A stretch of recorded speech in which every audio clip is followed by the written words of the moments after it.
We lost. True indeed. We lost. Lord knows we lost.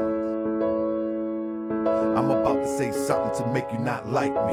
You might catch feelings and you might want to fight me, but I don't really care, I'ma say it anyway. Why most comedic guys seem soft and gay? I'm not saying all, but a large amount. Have you ever heard the words that come out of their mouth? Yeah, they cuss like a sailor, but they follow my eye. They carry unks and wear makeup and thinking it's hot. I think they need to stop. This is a new era. I wonder if the pharaohs of a war mascara. It probably was a death mask misunderstood. Don't let them D-boys catch them up in the hood. Why NOI? Stop patrolling the block. We get shot by the cops and we calling the cops. Come on, y'all was on another level.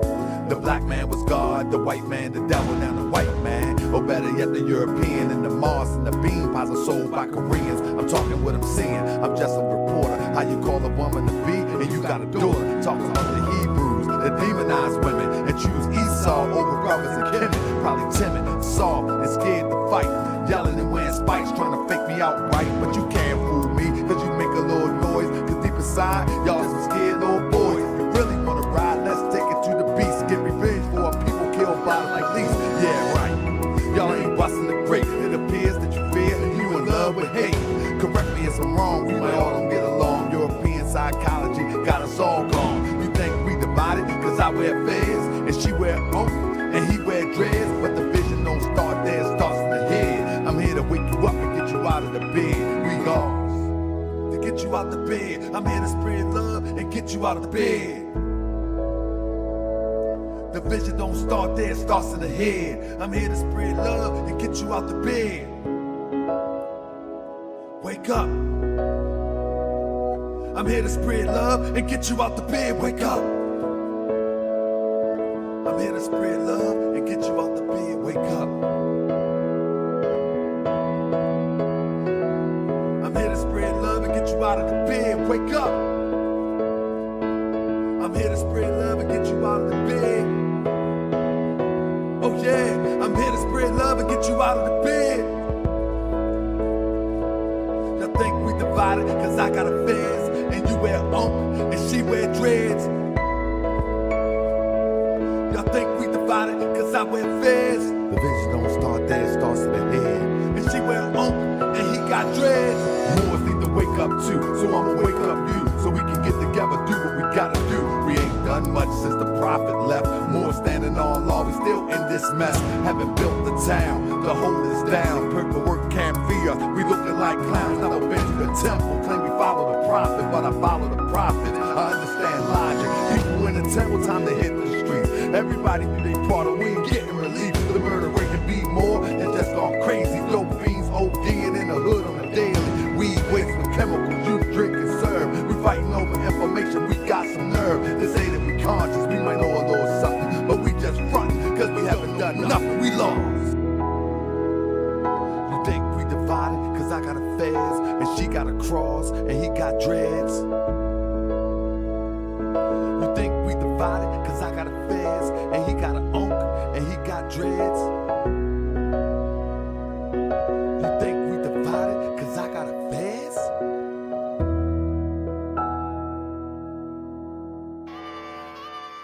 Yeah, Islam. I'm trying to be your friend, man. That's right. Trying to be your friend, bro. Help me out. Meet me halfway. Come on. I wanna be your friend. Peace and love. Let me be your friend. Peace and love. I said you ain't never met a more like me, and you ain't never ever gonna meet one again. Yo, let me be your friend. Peace and love. Let me be your friend. Peace and love. I said you ain't never met a more like me, and you ain't never ever gonna meet one again. I wanna be your friend. Peace and love. You let me be your friend. Peace and love. Hey yo, I used to be a thug until I met the prophet. Now I'm all about love, truth, peace, and freedom till I return to Allah. One day we gon' meet him. I'm all about justice, that's the focus of the message. Sometimes Asiatics make me wanna forget the lessons. I be all up in my passion.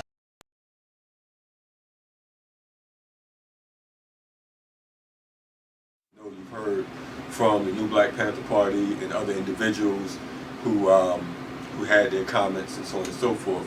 We wanted you to hear straight from the horse's mouth what actually took place. First and foremost, we attended the event because we knew that Malik Zulu Shabazz and the new Black Panther Party had been ran out of Charleston, South Carolina. They had been ran out of Charleston, South Carolina under the guise of being a hate group. And what had happened, there was a situation with the National Action Network in Charleston, South Carolina, that put out a statement, and they denounced, at a press conference, they denounced the Black Panther Party and saying that the Black Panther Party was a hate group. At that point, Dhoruba Bin Wahad, myself and others, we asked the National Action Network to retract that statement because of the fact that the Black Panther Party no longer existed. So what happened was they acknowledged that they were speaking of the new Black Panther Party and that they didn't have anything to do with the Black Panther Party, so they issued another statement saying that they were denouncing the actions of the new Black Panther Party, and it was them who they were calling a hate group. Okay, we understood at that point Malik Zulu Shabazz and Malik Zulu Shabazz and the new Black Panther Party decided to set up an event in the Atlanta area because they wanted to regain their credibility. That's totally not the case. We walked into the venue. There were 6 of us all together, including Dhoruba and myself. We walked towards the front, and we ended up on the side of the stage. At that point, Malik Zulu Shabazz, who is an attorney who supposedly or allegedly stepped down from chairperson, he asked, "Who was that?" At that point, Dhoruba replied, "You know who I am." From there, Malik Zulu Shabazz decided to say, "Wahad, we'll deal with you later on." At that point, Dhoruba replied that, "You can deal with me now." As that took place, Malik, from the microphone, he decided to, he made an announcement, "Get his ass out of here. Get his bitch ass out of here," excuse me. So at that point, I met 6 brothers, defended myself as much as I could with that, and I was hit in the back with a chair, a banquet chair. And at that point, I continued to, I staggered over. One of the members grabbed me by my head and attempted to snap my neck like it was some type of TV or movie. I was kind of surprised because of the fact that I'm like, wow, if he would have been able to snap my neck, then I would be dead. So he actually tried to take me out. So as I'm falling, I was put inside of a chokehold. I'm being choked. Big guy falls on top of me from behind. I turn my head, and he's putting all of his strength in it. He's cussing, and there's some guys kicking and trying to stop me, and some of them yelling, "Kill him, kill him." So I don't even believe this because of the fact that, first and foremost, we have our brothers out, but after a few, I shook it off, got up, and kind of staggered, where I met one of the other brothers, threw a chair at the door to try to get it open. Choked out, being kicked, and they're saying "kill him," and I hear all this, and all of a sudden I realized that the way this guy's positioned on me, his weight and everything, and choking me, I couldn't escape. I ended up blacking out. After a few seconds, Dhoruba and a couple of other brothers were being drugged out. At that point, we realized that we didn't know that his jaw was broken, but we saw that his face was swollen, his eyes was black. I was told that they held him up and attacked him along with other brothers. One of our brothers' scalp was split open. He has 6 staples in the back of his head. A couple of the other brothers' heads were gashed. So everyone's bleeding, and we're trying to, make sense of it, and at the same time, get up out of there. I should note that when we first arrived, there was 2 police motorcycles in front of the hotel. There's been a number of different contradictions with the new Black Panther Party, with, principled organizations as a whole. But again, I don't know of any organization that wanted to take them out. We're all African people, and we're supposed to be fighting for the same cause, but apparently this appears to be different. So at this stage of the game, emphasize the fact that in both Dhoruba and my case, and some of the other brothers, they were saying "kill him." As if we were some type of ruthless slave masters or something that violated their livelihoods. We're talking about 25 to 30 or more folks attacking us. So you can't really see too much when you're trying to defend yourself. It's not like, we were just standing there and they were, trying to box with us. You know what I'm saying? Like I said, you got folks swinging at us with banquet chairs and whatever type of objects that they had. They're saying, kill them. So if someone's talking about killing you, you're not really looking around to see who can help you. Your natural instinct is to respond and defend yourself about whatever means you can. To us, in fact, I go on record and saying, and talking to the new Black Panther Party is like talking to the police. We don't talk to the police. I be that more you gon' remember, be more. I be that more you gon' remember, that town. I be that more you gon' remember, Tahaka Bay front line till the law call my number. I be that more you gon' remember, New York. I be that more you gon' remember, New York. I be that more you gon' remember, Tahaka Bay front line till the law call my number.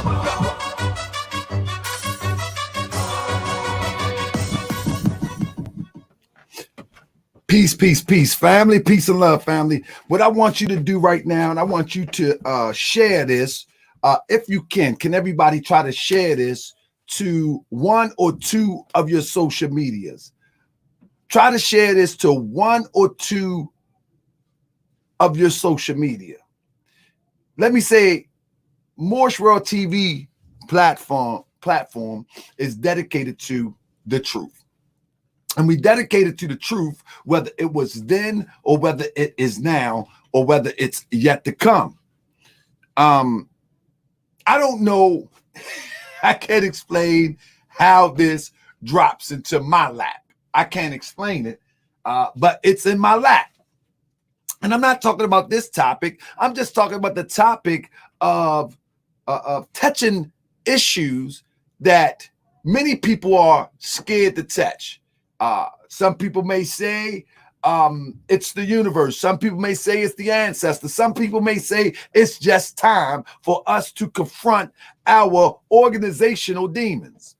One thing that I've come to see, and I shared it with a friend of mine earlier, that what I see here is identical, almost to the letter of what I've seen in the Moorish Science Temple of America. It almost mirrors it.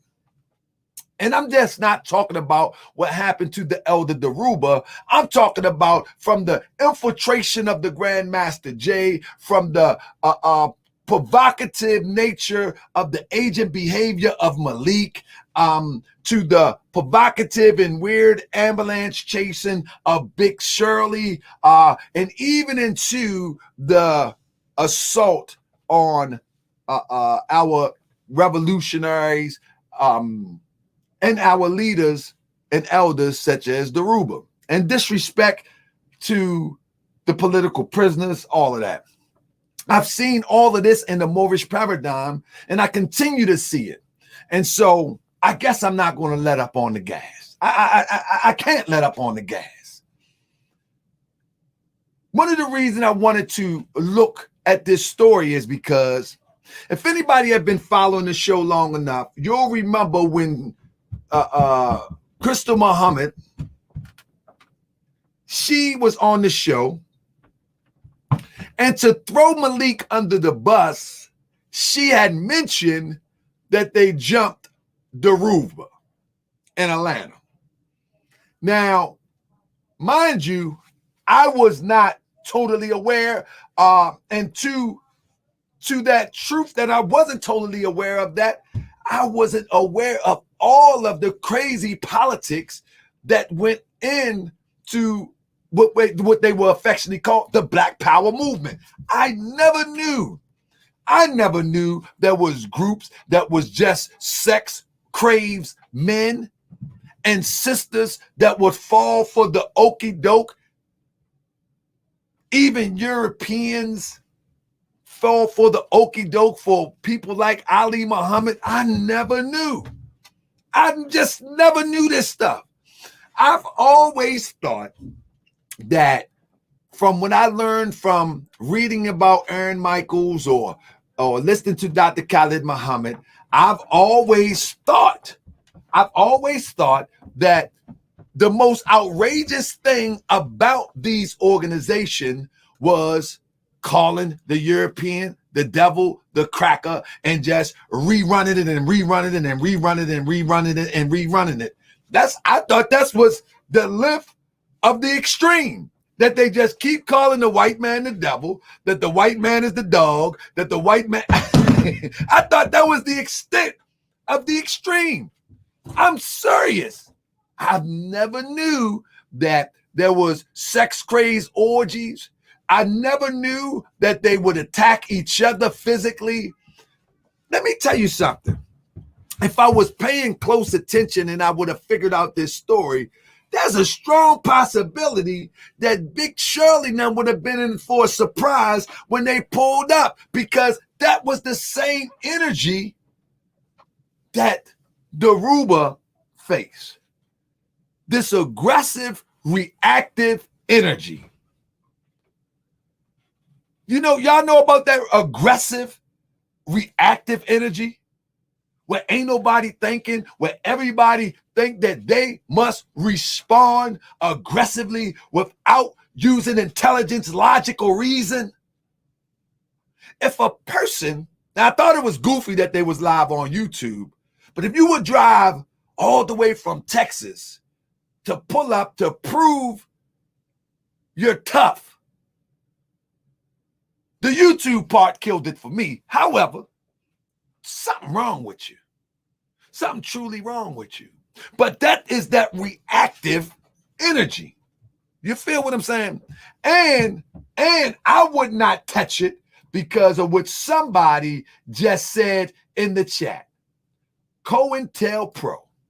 If you show up with your camera going crazy, I'm kind of skeptical on how I respond. Now, you can best believe I want to respond in an aggressive way, but I got to use logic and reason.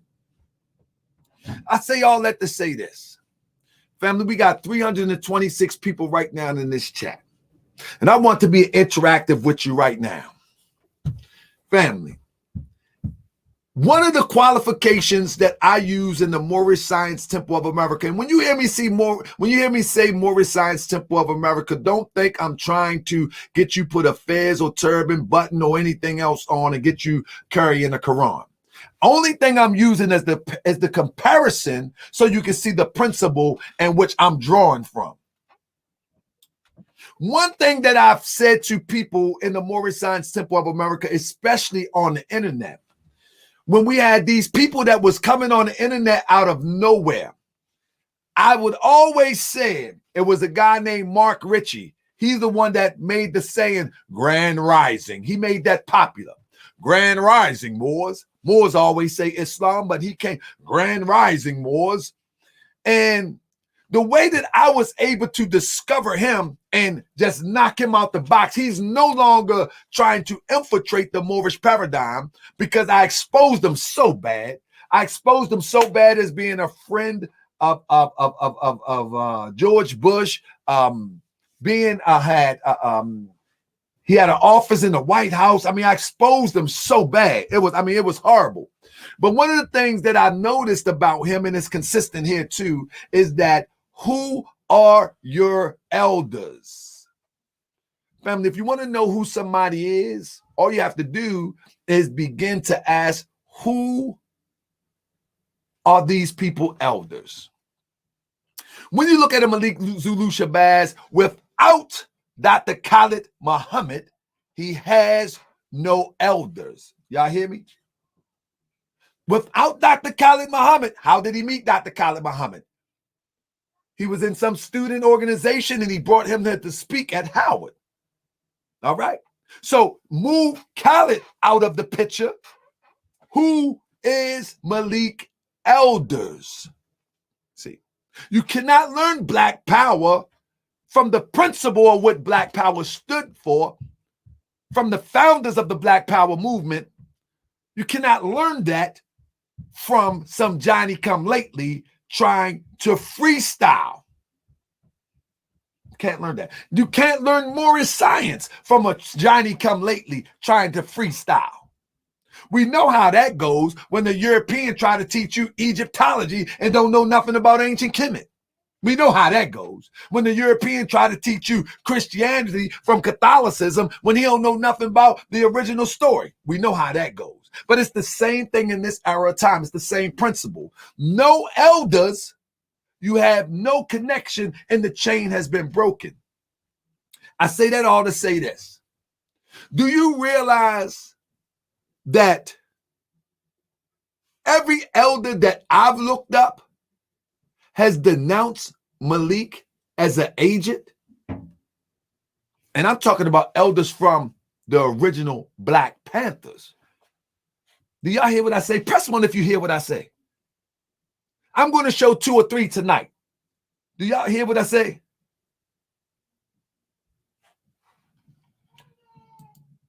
Malik was introduced to Brother Khalid Muhammad by his grandfather. That's a lie.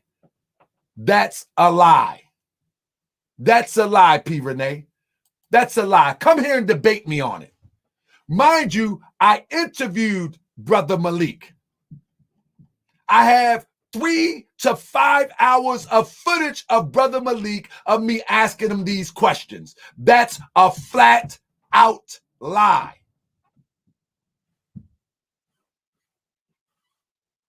Now back to my point. P. Renee, you welcome to come and respectfully debate me. I got over 5 hours of footage, some that I haven't put out. All right? Now, I want to say it again. I'm not saying that he doesn't have any endorsement. I'm not saying that he doesn't have any endorsement from elders from the Black Power movement. But what I'm saying is the significant Black Power, Black Panther leaders has been on the record and denounced them. Has been on the record. Now, if they denounce him and we honor the ancestors and we honor the elders, what in the world do we think, would we think that is proper to endorse, support, and elevate to leadership? We're smarter than the elders? We're smarter than the ones? We're smarter than the ones that went to prison for 20 years under COINTELPRO? We're smarter than the ones that suffered for 30 years in prison under COINTELPRO? We're smarter than them now? We're more intelligent than them? So according to Malik, everyone that suffered 20 or 30 years, now they flipped them and made them agents. See how goofy this sound? See how goofy this sound? When one like Dhoruba want to address him about his agent behavior, as you're going to see in this presentation tonight, he tuck his tail and provocative speech that he charges people up with. He turns them, real soldiers, real revolutionaries, he turns them on an elder. He turns them on the elder who helped establish the movement that you imitate. You understand what I'm saying? I want to say it just one more time. Your provocative speeches, your aggressive stance, where you do nothing. This was my problem with Grandmaster Jay. You make all of these provocative speeches. You make all these aggressive stance, all these aggressive positions. You use all this provocative language, but you don't do nothing. But you charge everybody up around you. So when you need them to fly into action for your agent behavior, you got support. And that's what happened in the situation with Brother Dhoruba and the comrades that went to address him. That's what happened. And you'll see tonight. This is why I tell y'all all the time, be careful about these provocative speeches. Don't let nobody charge you up saying this, saying that, saying this, saying that, and they ain't swing the first blow. They expect you to do it. But listen, family, if the elders do not endorse,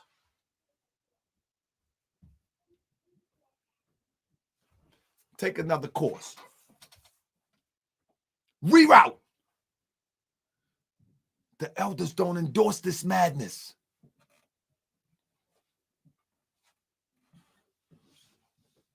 The elders do not endorse this madness. They don't endorse Malik. They don't endorse, and I'm not talking about the true soldiers of the end of the new Black Panther Party. Because I know there's some true ones up in there. I know it's some true ones up in there, and I'm not talking to you. I know that you joined because you thought you was going to repeat what the original Black Panther stood for. I know you did, but don't run from this truth tonight. Don't run from this truth tonight.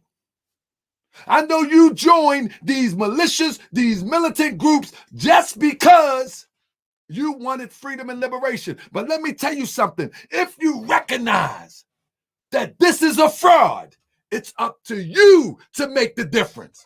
It's not up to you to try to fix a snake. The snake is going to be the snake. There's nothing you can do. That's the nature of the snake. The snake either going to be wise or it's going to be low in the grass. It's up to you. The snake is going to be high up in the tree and wise, or it's going to be low in the grass and low. Whether you want the snake on the crown or you want the snake on the ground, it's up to you. But you got to differentiate which one you're dealing with. Are you dealing with the snake on the crown or are you dealing with the snake on the ground? This is Moorish science I'm giving you right now. And you say you ain't a Moor? Well, fine, don't be. But at least take this science. At least take this science. Now, let me address this guy and get him out the way real quick. Raising consciousness. This guy said Dhoruba Bin Wahad was out of line. Let me tell you what I've seen and what I've studied.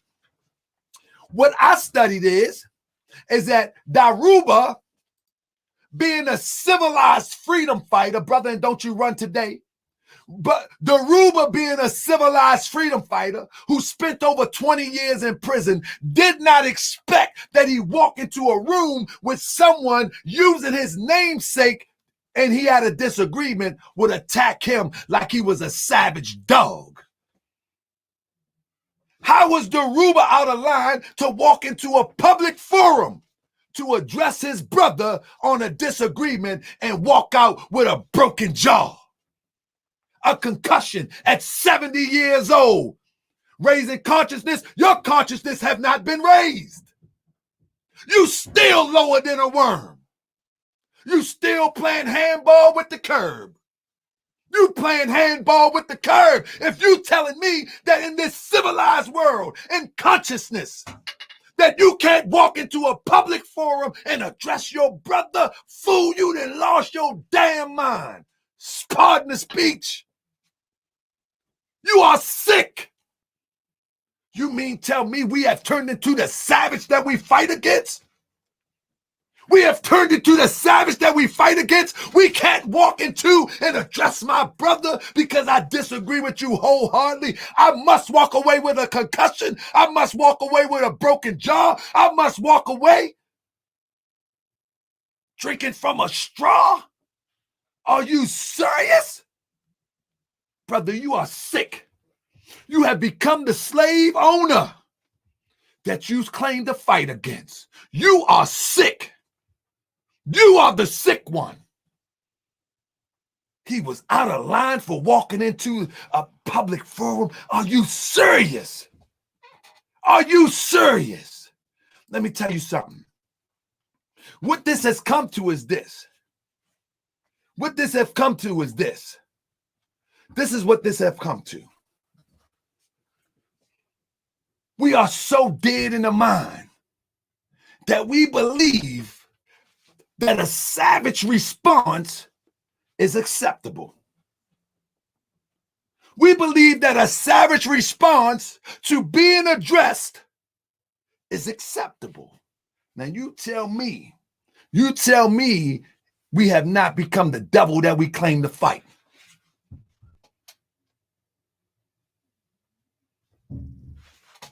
We are becoming and somebody would endorse that?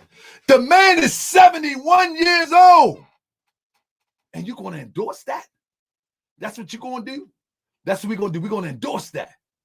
You know what I mean? We're going to endorse a 71-year-old being attacked. And we're going to get into the details of the attacks in a minute. You know what I mean? We're going to get the details of the attack in a minute. You know what I'm saying? We'll get into the details of the attack in a minute. But let's listen to what an elder has to say, and then I'm going to go into my presentation. All right? Since you say he was out of line, you are never out of line when you go and address your brother or your sister, whether in a public forum. Because I'm sure over the years that the Black Panther Party had many disagreements. Many chapters have broken apart. Many splinter groups had came from the original Black Panther Party. But this is unacceptable behavior with a disagreement. Watch this. Beating Bin Wahad. Who beats up a 71-year-old man? That question flashed in my mind when I heard about the vicious attack on former Black Panther Dhoruba Bin Wahad during a speech before members of the new Black Panther Party, NBPP, in Atlanta. While what sparked the attack may be unclear, the results aren't. Bin Wahad, a lifelong revolutionary who has spent decades in the Black liberation movement, was beaten unconscious by NBPP members. His jaw broken in several places. He wasn't hit or just punched. He was pummeled, kicked, stomped, and repeatedly assaulted. Who beats up a 71-year-old man? Who beats up a 71-year-old veteran of the Black freedom movement, a former member of the famed New York Panther 21? Who does that? Apparently, the new Black Panther Party does. The new BPP is not to be confused with the original BPP, as the beating of Bin Wahad demonstrates. According to a letter circulated on the internet quoting Malik Zulu Shabazz, leader of the NBPP until 2014, Bin Wahad threatened him. According to that document, that threat didn't happen at this meeting, but is alleged to have happened before, some time before. It may have been some dispute as to speaking times, but that hardly justifies the attack on Bin Wahad, who long has been known for his outspokenness. Bin Wahad, since the days of his youth, has been a revolutionary, and he endured almost 20 years in New York dungeons before proving, using FBI documents, the injustice of his trial and conviction. When he left prison, he continued to struggle, writing, organizing, campaigning, struggling for Black freedom. One could always count on him for sharp analysis and principled resistance to the system's relentless attacks on Black life, years before the Black Lives Matter movement emerged. That he should have to endure such an attack from the NBPP proves that, for some, Black lives don't matter much. Not when you can beat a 71-year-old man unconscious. From Imprisoned Nation, this is Mumia Abu Jamal. These commentaries are recorded by Noel Hanrahan of Prison Radio. And one of our greatest freedom fighters,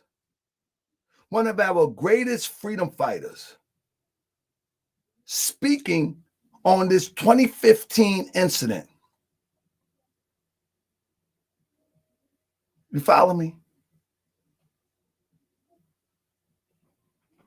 Unbelievable, family, that in 2021, we would still be trying to decide if Malik is legitimate. Do y'all hear me? Can you press 1 if you hear me? In 2021, we are still trying to decide if Malik is legitimate. Come on, man. Come on, sis. That should not even be a conversation. That should not be a conversation. That should not be a conversation at all. That is not debatable.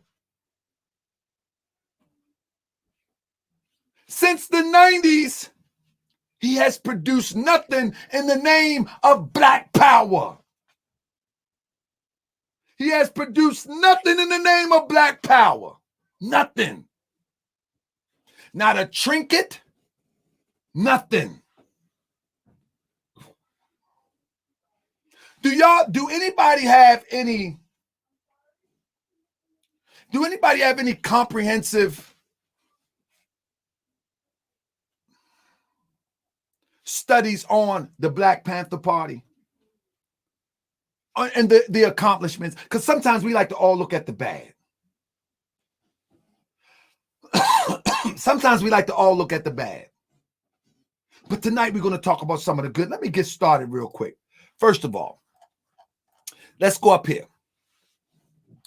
Let me give you a little bit on Brother Dhoruba real quick to the best of my ability.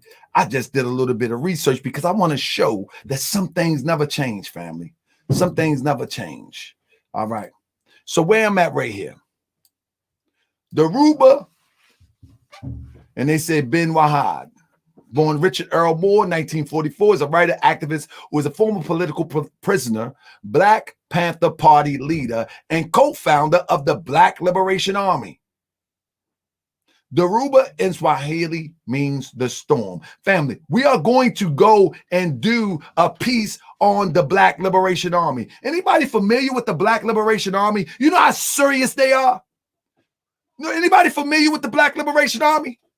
These are real freedom fighters. These are not people chasing ambulances in the 60s and the 70s. These are real freedom fighters who made real progress and put real fear into the oppressor's heart. That they had to scheme up things to get them out of the way, even though they broke no law. These was law-abiding citizens exercising their rights.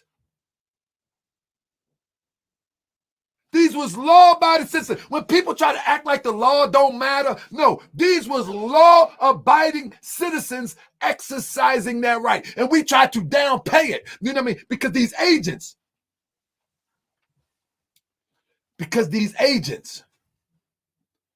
look, somebody say, J&D, just stay around a little long. It's another side of the story, though. I won't put the blame on Malik and NBPP. Well, I'm going to show you how we blame them. It was their event. Dhoruba walked in there, and Dhoruba says that he came to talk to them, that he didn't have any weapons on him. So, but we get to that in a minute. But these were real freedom fighters. Let me tell you something. Even if Brother Dhoruba had came in there and was disrespectful, out of the honor for the work that he put in and the sacrifice that he made and who he is, it was supposed to be, if that was the case, which it wasn't, it was supposed to be, brother, escort them out of here. Brother, escort, there we go, JD. J&D, you right on that one. Escort them out of here. You follow me? But that was not the case. That was not the case.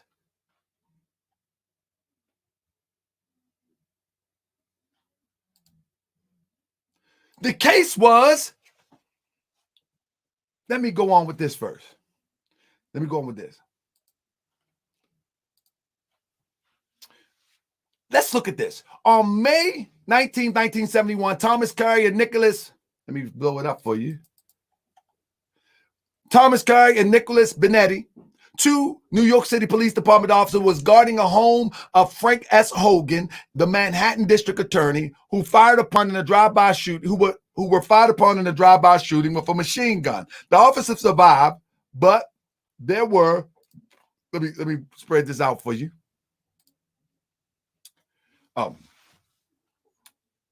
The officers survived, but they were seriously injured,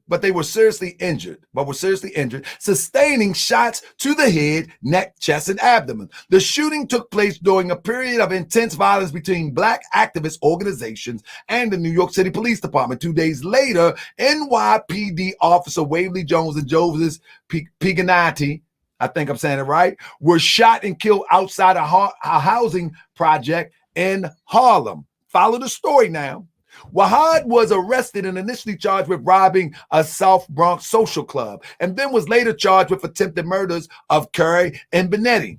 Wahad's first trial ended in a hung jury, his second in a mistrial. 2 years later, in 1973, his third trial resulted in a guilty verdict. He was sentenced to 25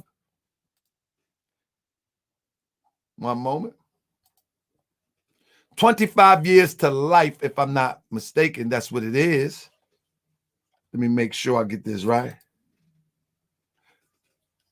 Wahad spent a total of 19 years in prison while incarcerated. He learned about the congressional hearings that disclosed the existence of the covert FBI operation known as COINTELPRO. In December 1975, he filed a lawsuit against the FBI and the police department of the city of New York. As a direct result of the lawsuit, over the next 15 years, the FBI released more than 300,000 pages of documents regarding COINTELPRO. Let me stop there for a minute, because we were in a conversation here just the other night of how you can address this system. You follow me? And Sister Nadi was talking about how she addressed the system. Well, the same way Sister Nadi was talking about, Nandi was talking about, this is how he addressed the system, apparently from a cell. And I don't have all these details, right? But now check this out, though. It's as a direct result of his lawsuit. Listen to this freedom fighter now. As a direct result, because I need to underscore that, as a direct result of his lawsuit over the next 15 years. Now, listen, Malik Zulu Shabazz has been attorney since the 90s. Name something he changed as an attorney. Wahad changed something in prison after changing stuff on the bricks. Name something. As a direct result of his lawsuit, over the next 15 years, the FBI released more than 300,000 pages of documents regarding COINTELPRO. And you can't tell me that someone in here have not seen some of these documents. That is a direct result to Brother Wahad. It's a direct result of Brother Wahad. Hold up now. Did y'all hear what I said? Whenever you read COINTELPRO documents, it's a direct result of who? Dhoruba Wahad. Say it with me. Say it with me. Press one if y'all heard me. That whenever you read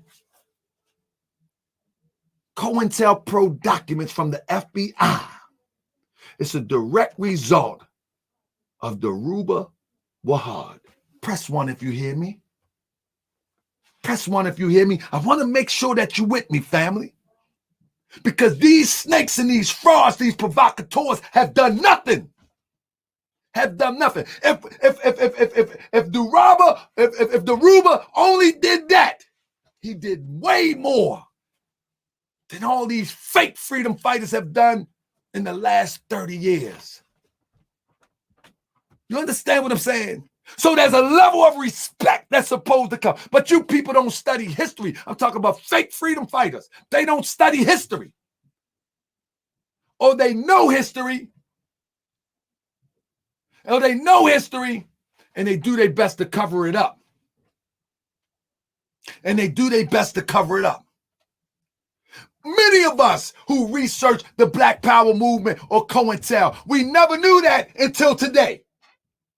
We never knew that Dhoruba Bin Wahad was the cause for them releasing 300,000 pages. I know I ain't read 300,000 pages.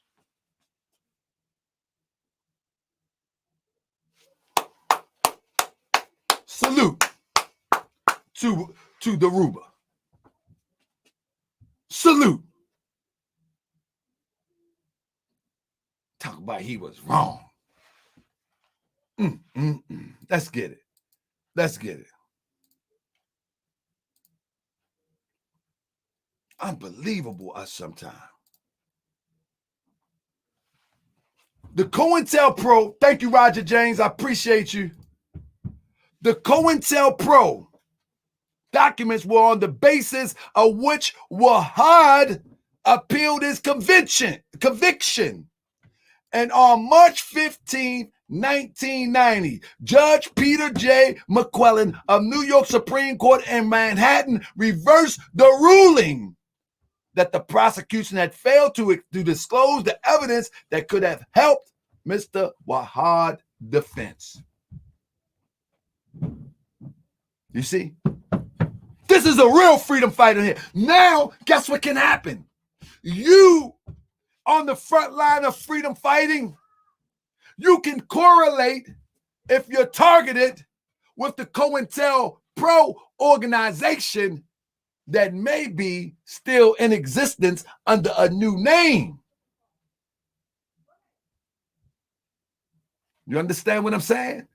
If it's under a new name, you can still make the connection because the principle of the disruption of freedom fighters have not changed. It have not changed. So now, because of Dhoruba, you have a starting point to see if you were targeted. Do you hear me, family?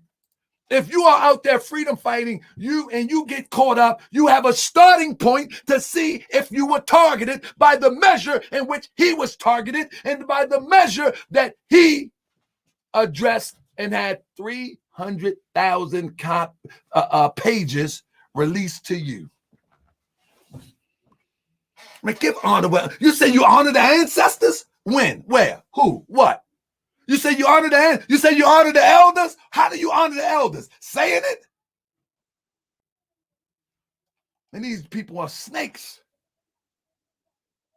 These people are snakes. Now here we go. 1 second. Let's keep it going. While Manhattan District Attorney Robert F. Morgenthau stated that he planned to appeal the ruling and would obtain retrial, if his appeal failed, Wahad was freed and released without bail. Morgenthau's attempt to appeal was rejected by the appellate division of the New York Supreme Court. And on January 1995, the Manhattan District Attorney Office stated that there will be no retrial, indicating that the current condition of the evidence would make it impossible. In 1995, the FBI settled with Wahad, the U.S. government paying him $400,000. On December 4th, 2000, Dhoruba sued against the New York Police Department seeking $15 million in damages was scheduled to begin. On December 8th, 2000, the city of New York laid to rest a 25-year legal battle and agreed to pay Wahad an additional $490,000. Family, he's racking up his accomplishments now. He's racking up his accomplishments now. Now, as he rack up these accomplishments now, this is what he deserves. As he rack up his accomplishments now, he giving you something to measure him by. He giving you something to measure him by. And you gonna tell me that now this is what he deserves? Huh? This is it? This is what you tell me. That when he walk up and to address somebody about his disagreement, Let me tell you something, family.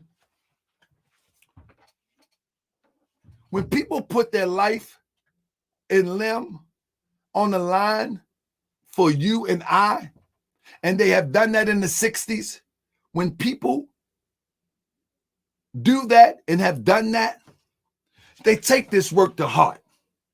And in taking this work to heart, Dhoruba, as well as many other alumni of the Black Panthers, the original Black Panther,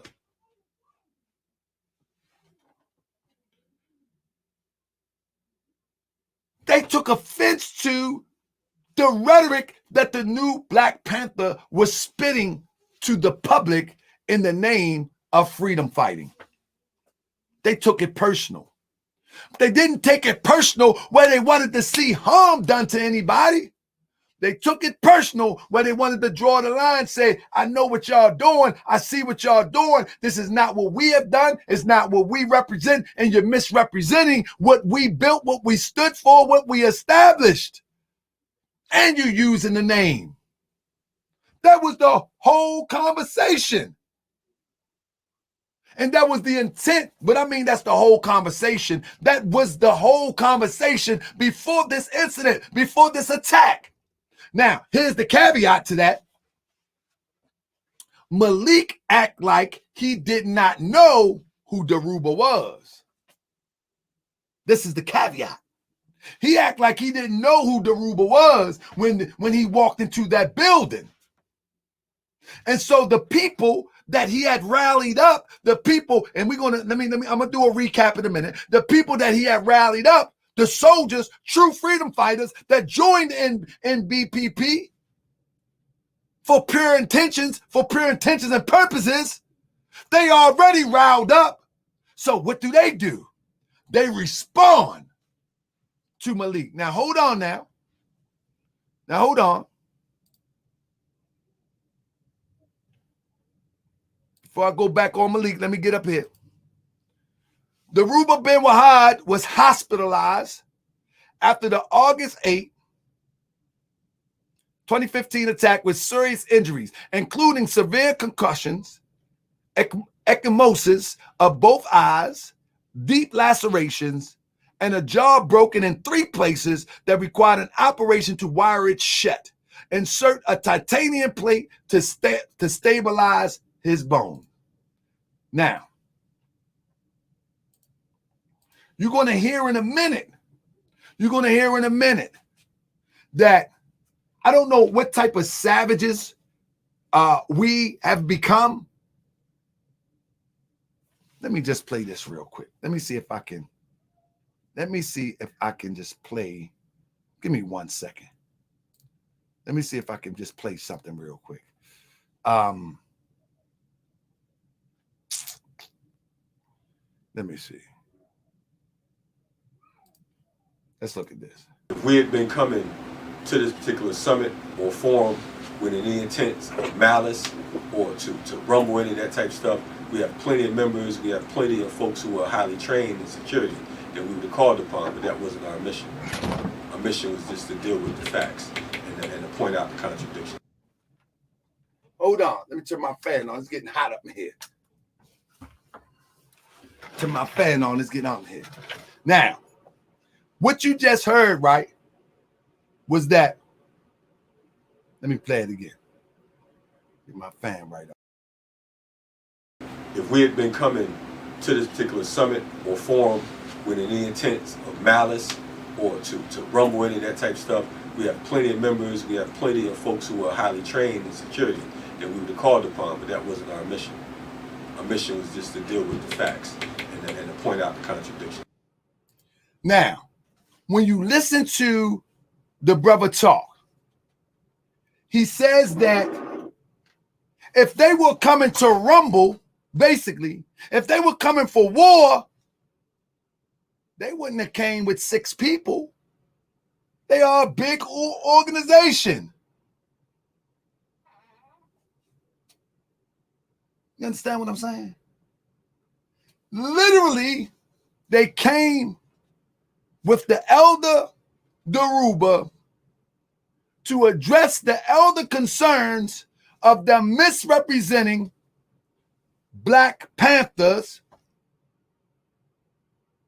and to address and have a conversation about the agent behavior. That's it. They didn't come there for war. Listen, it's just like this. I got a disagreement with Malik Zulu Shabazz, right? And I decide that they're having an event at the National or the DC Armory.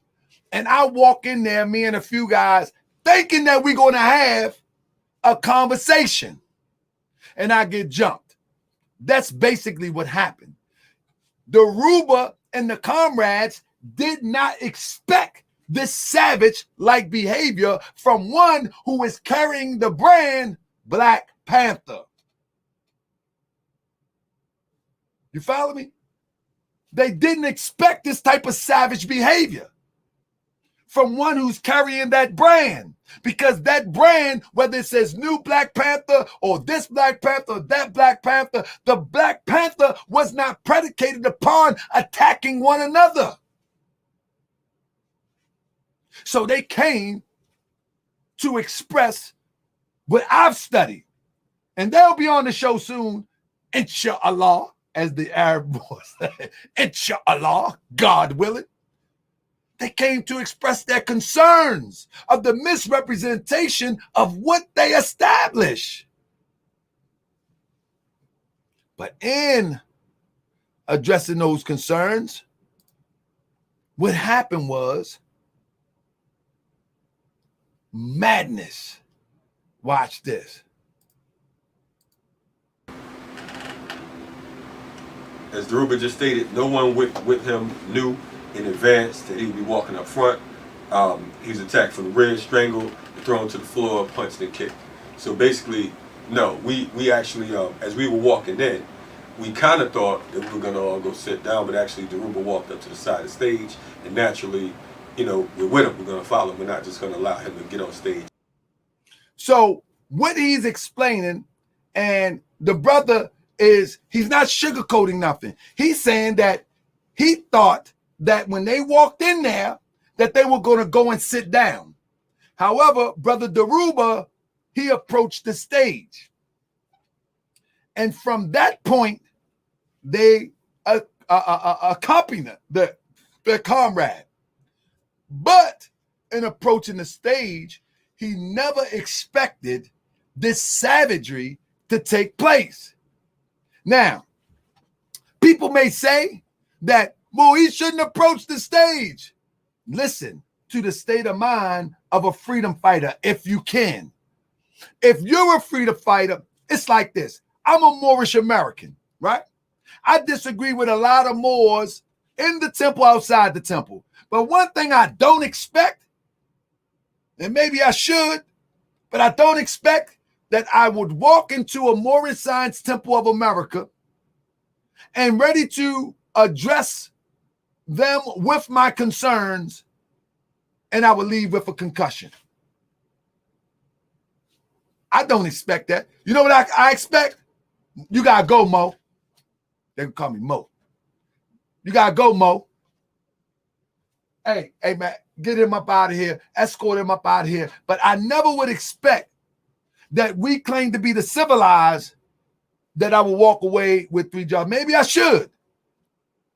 Maybe I should. But you just don't expect that type of thing. Not if you come from 20, 30, 40 years of freedom fighting and you never dealt with that before. So you got to go into the state of mind of the true freedom fighter. He doesn't see himself as being a victim or victimized by his own people. He don't expect that. You follow me? He don't expect that. But guess what? This has changed the whole dynamic of what to expect from our people. Our people are sick, and COINTELPRO has entered into their mind and have used the sick mind amongst our people against ourselves. And they walking around looking normal as you and I. As you and I. And let me answer somebody. Jakuma said there is a video of this incident. No, the video has been spliced and diced. So we're going to get it from the mouth of those who were there. And I spoke to one who was there, and I intend to bring on the comrade in this video. Individuals who had their... I intend to bring him on. Let me go over here real quick and hit with some of these files real quick. Now we got another founding father of the Black Panther Party also spoke out against the new Black Panther Party. Hold on one second. Let me get it up here real quick. Listen, if so many people start speaking out, and I'm glad that I am in a position to bring it to your attention. This is another one of the founding fathers of the Black Panthers, big man, Elbert Howard. Like many of my comrades, original Black Panther Party members, I have for years watched these strutting caricatures who called themselves the new Black Panther Party and express my disgust. Y'all hear that? And express my disgust. First of all, I say there is no such thing as a new Black Panther Party. If this group is anything, it is a collective of racist, reactionary thugs and tools of the still very much alive COINTELPRO government agency. You want to listen to the elder, or you want somebody to keep lying to you? Who you want to listen to? It's up to you. Who you want to listen to? Do you want to listen to the elder? Who you want to listen to? See, you have to make a decision with Morse World TV. Who you want to listen to? You want to listen to an elder or follow behind a charlatan manipulator? And if you are a part of this stuff, get out of it. If you heard from Mumia, you're hearing from Elbert Howard. And in a minute, let me see if I can find something on Bobby Seale. He spoke about it too. See, if you are in this thing right here, don't think you can fix it. It wasn't meant to be yours. It wasn't meant to be yours. Not this new thing. If this thing was meant to be yours, then the elders that's alive would be with it too. You ever ask yourself why they ain't with it? You ever ask yourself why they not with it?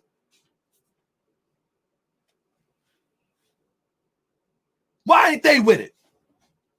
Why everybody with this is my age or younger?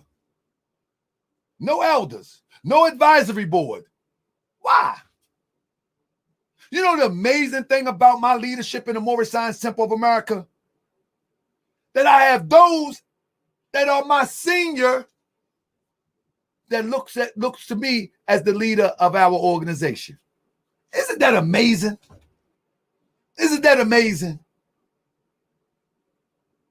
I have people that are my senior. That's amazing to me. These people, they got their peers holding them up as if they're somebody. They got younger people with no experience holding them up as if they're somebody. And then they got the hopeful, true revolutionary that really don't like what they see, but they go with it. They really don't like what they see, but they go with it because they think it's legitimate And maybe one day they can fix it. This is the same thing happened in the Moorish Science Temple of America. The Moorish Science Temple of America, these groups call themselves Moors, have been infiltrated years ago. And the infiltration still goes on. That's why I separated myself from that nonsense, looked at the blueprint of Prophet Obadiah Ali, and I pushed the Moorish science that I push today that has me and you talking right now. That has me and you talking right now. What I'm talking to you right now is the same Moorish science that Prophet Obadiah Ali taught. Learn to think and you can save yourself. It wasn't no spooky cultist, play dress up type stuff, wear some funny shoes, Islam and all. It wasn't none of that stuff. Those things happened, but it was really principally driven on learning to think to save yourself from this sort of madness. This stuff is madness. Let's go. Like others, I have explained to many folks. Let's talk to the elder. Like others, I have explained to many folks who are not aware of what Black Panther Party was about. What our original BPP history and legacy is, and what damage these thieving reactionary mimics have done to this legacy. Come on. These are the brothers that really on the front line. These are the brothers that was on the front line.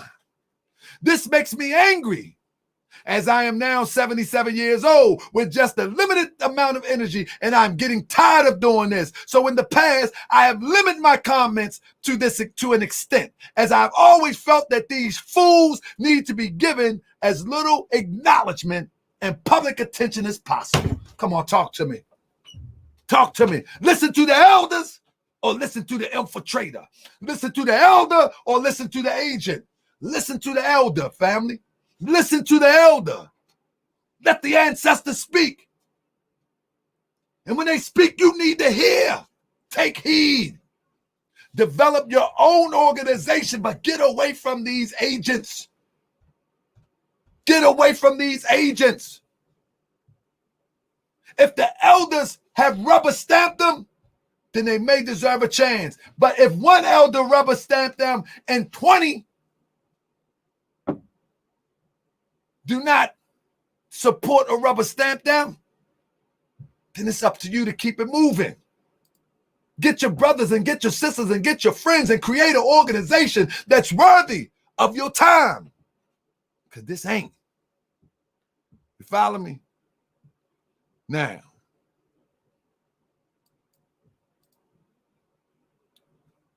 I've always felt that it was just a matter of time before they self-destruct. Since coming to the public notice, this group has shown itself to be little more. Listen again. I have always felt that it was just a matter of time before they self-destructed. Since coming to the public notice, this group has shown itself to be little more than opportunistic, treading on the work, dedication, and sacrifices of others. After all, what community programs they created in all these years? What good have their racist epithets or their military-style formations and black uniforms done for our black communities? What kind of learning institution or medical centers have they opened? Come on, family. Come on, talk to them. Talk to them, big man. Well, I'm fired up in here tonight. Y'all fired up. Man, throw that thumbs up, man. We fired up in here tonight. Oh, we on your agent head tonight.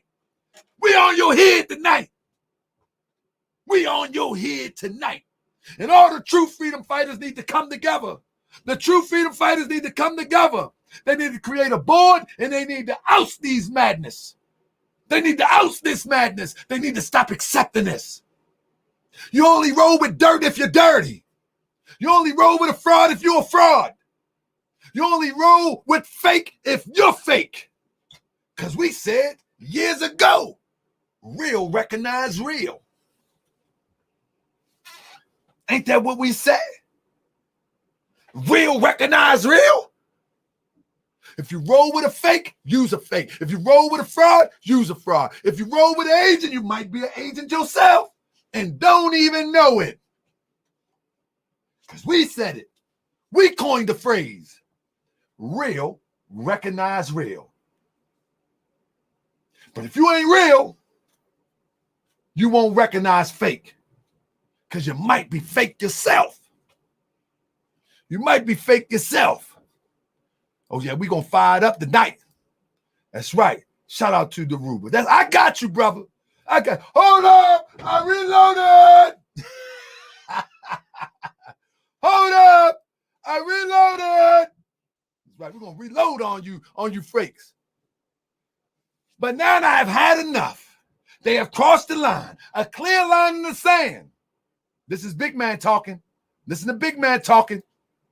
But now that I've had enough, they have crossed the line, a clear line in the sand. I say now, in case you are one of those people who have any doubts or thoughts of these thugs as just crazy cartoon characters, think again. He called these crazy thugs cartoon characters. Their most recent attack on our comrade, former member of the Black Panther Party for Self-Defense, Dhoruba Bin Wahad, on August 8th, 2015, that the conference in downtown Hotel Atlanta needs to be addressed in no uncertain terms. Talk to him, big man. That's what big man say. All right? So here's the founders, Bobby Seale and Huey P. Newton of the Black Panther Party. Now, this is the measure, you know what I'm saying? This is the measure. This is the measure in which you have to measure your leadership in your organization by. The same way that I measure the Moorish Science Temple of America and found the frauds, I measure them by what Prophet Noble Drew Ali did. Although you see Prophet Noble Drew Ali in this turban, all you see him with the feather, you see him with the sheik bag, and you see him with the priestly robe. Prophet Noble Drew Ali was very practical, logical, and reasonable. He wasn't living in a cultist type mind. These pictures that you see in the Prophet Noble Drew Ali are only ceremonial. Only ceremonial. But Prophet Noble Drew Ali, when you read his writings, you will be able to see that Prophet Noble Drew Ali was just as logical as I'm talking right now. Prophet Noble Drew Ali was not browbeating people because they was calling themselves or referred to themselves or identify themselves as black. He just taught the lesson and kept it moving. Some people got offended and want to take him out. Some people even got jealous of the accomplishment of the schools, of the natural healing medicines and all the accomplishments that was happening, that they wanted to move him out the way and then step in the position of power. By the time Prophet Noble Drew Ali passed form and killed at the hands, or physically killed at the hands of his own membership by the infiltration of what would become COINTELPRO, then they sends W.D. Ford in. I know this going to get some people mad. They send W.D. Ford in, and he went to Detroit. And when he went to Detroit, there was over 4,000 Moorish Americans there. And then he went up in Detroit, and then he converted them into their brand, and then redirected them away from the teachers of Prophet Noble Drew Ali. And the teachers of Prophet Noble Drew Ali haven't seen the light of day until the noble temples come on the scene. And here we go. And then after Detroit, they went to Chicago, where they had 3,000 membership, registered Moors.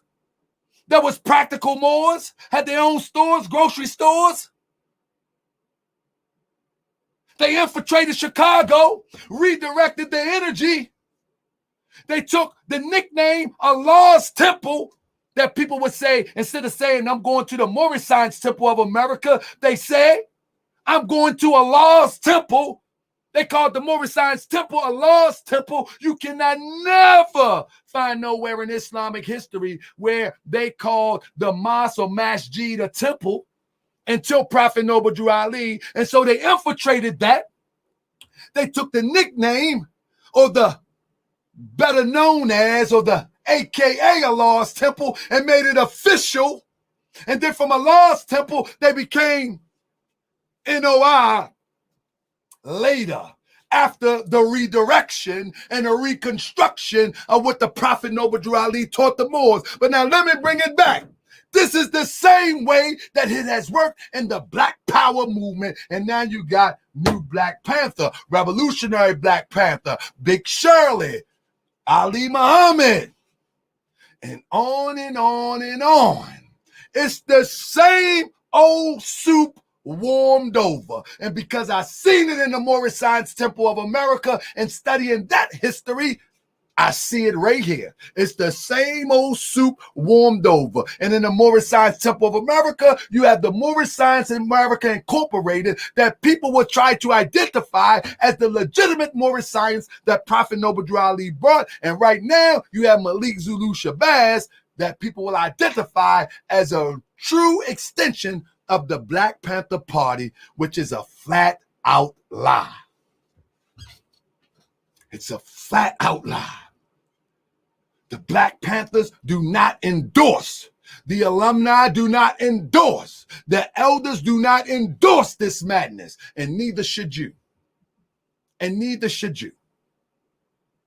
And neither should you. You shouldn't even entertain this. That they have some form of legitimacy. There is none. There is none.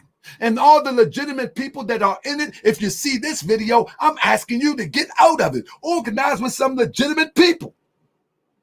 That's all I'm saying. I'm not telling you. The Prophet Noble Drew Ali teaches Moors that the fool fall by climbing.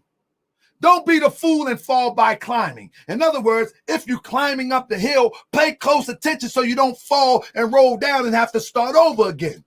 And so everything that you learn about freedom fighting, you keep that with you. But you just keep climbing and get away from the fraud. That's all you do. You get away from the fraud. You muster up every intellectual energy that you got and get away from the fraud, and you continue to climb the hill as a freedom fighter. And that goes for the Moorish American too. You get away from these frauds and you continue to climb the hill. You don't get away from the frauds and fall from the wayside. You don't get away from the fraud and then become a part of the problem and not being a part of the solution. You get away from the fraud and you continue to climb up the hill. You feel me? Because we need this. Many people would say, oh, he's trying to destroy all Black Power movements. I'm trying to destroy all you frauds. We need our militant brothers and sisters. We need our militant brothers and sisters. Now I'm gonna, while it's fraud, I'm gonna bust the brains out your head like you talked about what truth does the falsehood. Oh no, while it's fraud, I can't do it then. NBPP did not have the same platform foundation as BPP. However, Khalid and Huey were all acquainted from the Oakland days. Well, I can't knock the brains out your head because you do got a point there. But however, you will find out that Huey would not support this. And the reason why, I'm going to show you why as we roll with this real quick. I'm going to show you why Huey would not support this. It's very likely that he would not support. But thank you for your comment, Brother Fraud. This is what Bobby Seale says. The group leader Hashim Nzinga told the news outlet that its members supported Abrams despite her stance in favor of certain gun control reforms, even through access to weapons is the foundation of the Panther Party. Stop right there. And this is a news article from CNN. Are you listening? Listen to this. Listen to this. Hashim says that he support Abrams, although Abrams support gun control laws that will ultimately start the pattern or start the ball rolling to take the guns out your hand. And so this article is written like, basically, it's a great contradiction. Like, how can you support a person's political goals or aims or the person if they're against what you say that you stand for? Even though access to weapons is the foundations of the party. Now watch this. The new Black Panther Party group, which has been identified by the Southern Poverty Law Center, which I don't hold them to any standard, so please don't think that. This is a CNN article. Yes, it was Stacey Abrams. Is separate from the original Black Panther Party that was started in 1966. Nevertheless, asked on election day to comment on the viral image, the co-founder of the original group, Bobby Seale, who dismissed the group as nothing but some negative crap. Did you hear what he's called them? Let me do it again. Did y'all hear what Bobby Seale called them? Bobby Seale said they are nothing but some negative crap. We know what crap is? Doo-doo. Poo-poo. Feces. Excretion. And y'all know the dirty word. So who you want to listen to? Bobby Seale with a track record or a fraud who's trying to create the illusion that he's fighting for change. Who? It's up to you. No longer should you be fooled. And y'all should share this. Y'all should share this at least 2 times on your social media. You should share this 2 times on your social media. So the people know that this what they out here trying to join is not a reasonable place for liberation. It's just not reasonable. Here we go. Seale and Huey P. Newton, who died in 1989, were inspired to found the Black Panther Party for self-defense, and part of the Watts riot took place in Los Angeles in 1965. The upheaval began with a confrontation between a law enforcement officer and resident and led more than 30 deaths. Martin Luther King said the feeling was unanimous that the police brutality was a part of the equation. I'm up in Oakland reading about the riot when it was happening. And I said to myself, I want to organize these black folks into a political machine. Look at somebody say, his white mistress. Look at these goofballs. Let me tell you something. The Black Panther Party was not a racist organization. So when you talk about his white mistress or somebody had a white girlfriend, so-called white, that don't mean nothing. It wasn't founded as an organization with a foundation on racial epithets. It wasn't founded for that. So for you to say that, that means you don't know what's going on. That means you have no clue what the Black Panther Party was all about. If you think because he had a quote-unquote white mistress or some of them had white females, that wasn't what the movement was about. And that was the point. That was the point of the distancing themselves from the new Black Panther Party, because they had no track record of community activism and track record of producing programs, and they just chasing ambulances and screaming. You follow me? And so when you look at the new Black Panther Party, you look at them as one screaming, the white man this, the white man this. The only thing that they screamed was the pig. And when they was referring to the pig, they wasn't painting with a wide brush. They was referring to the police that was coming to their community, harassing them and shaking them down and abusing their power.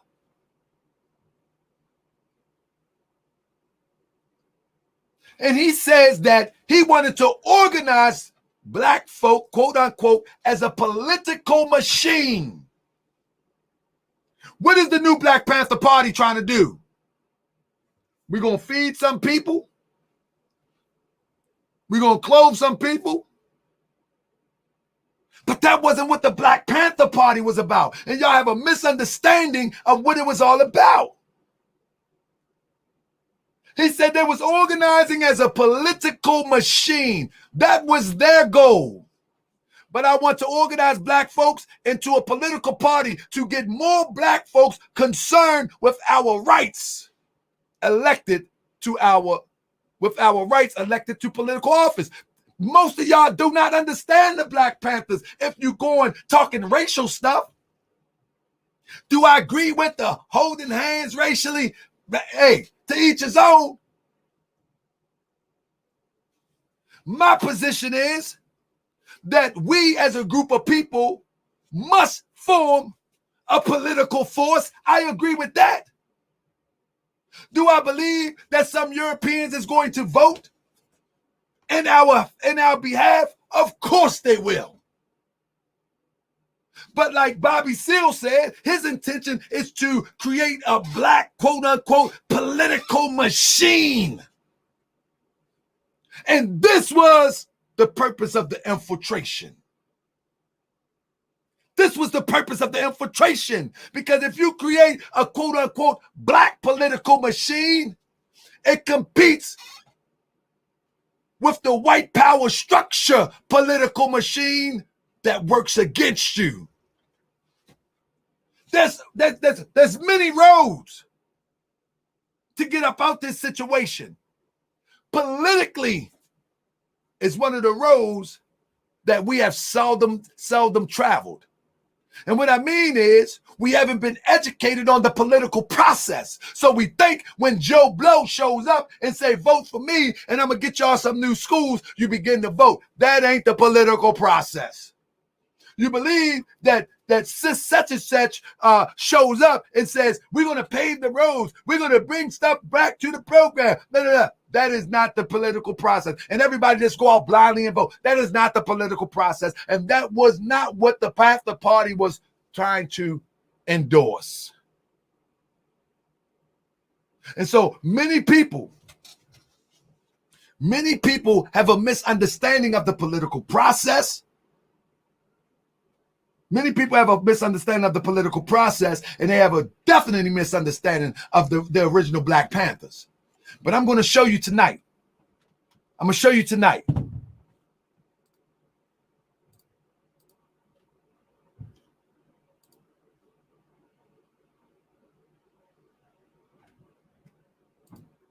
When you look at some of this, as I close out a little bit, and I'm going to bring in Brother Akhenaten and bring in Colin Sister in a minute. Attacks against one is attack against all. The slaughter of black people must be stopped by any means necessary. These are some of the flyers that they put out, but it was aimed at, listen what he says, attacks. It was aimed at the police invading our community. You follow me? All power to the people. Notice it's not talking about, quote unquote, all power to black people. However, they yell black power because the political process is only alive by the people. No matter what background, ancestry that you have, the power is in the people.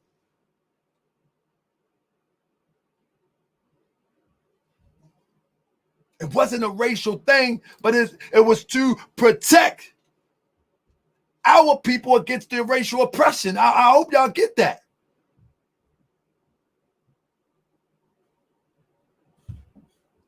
I hope y'all get that.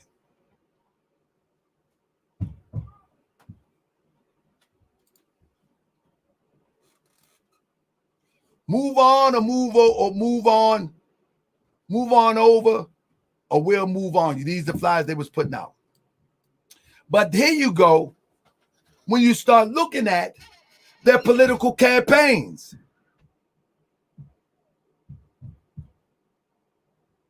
Revolutionary and Community Day for Solidarity for Bobby Seale, chairman of the Black Panther Party.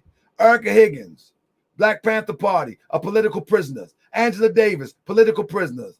Ruchel McGee, political prisoners. When is the last time you seen these people running around doing campaigns for political prisoners besides putting up a GoFundMe for the brothers that recently got in entanglement with the authorities?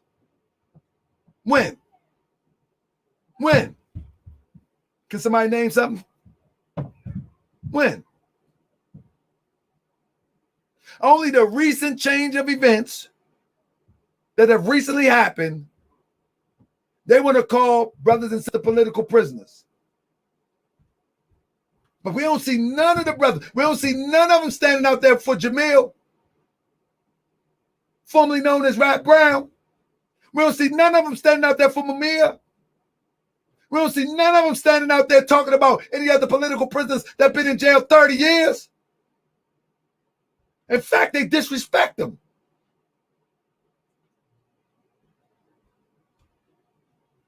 In fact, they disrespect them.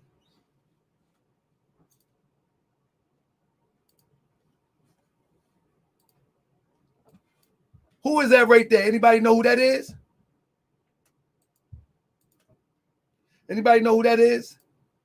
Let's see if somebody write that in there. We in class tonight.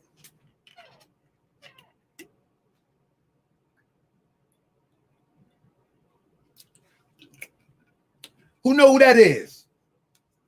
Look at me. God doggone it. God, my sister is on it. That's the Grateful Dead. Why did I put up the Grateful Dead? Mammy, you are on it, sister. You are on it. You are on it, sister. Why did I put up the Grateful Dead? Because if you look at the bottom of this flyer, if this was a racial group, why would they have music by the Grateful Dead at their event? Why? Why? Talk to me. Why? Just because you see Black Panther and you have been overly induced by this illusion of Malik, Big Shirley, that is supposed to be a racial call and response. This is what the COINTELPRO do. While it's fraud, we don't care what they use them for, brother. That is all that's all up to interpretation. That's right, the Weatherman Underground. But understand what I'm saying. Understand what I'm saying. If these people was building off of racial disharmony, there's nowhere in the world the Grateful Dead be right there. And of course, racial disharmony was at the all-time high. They wasn't building from racial disharmony. They wasn't building from racial disharmony. They had a problem with racial disharmony, but they wasn't building a movement from racial disharmony. We're going to talk about what they was building the movement from.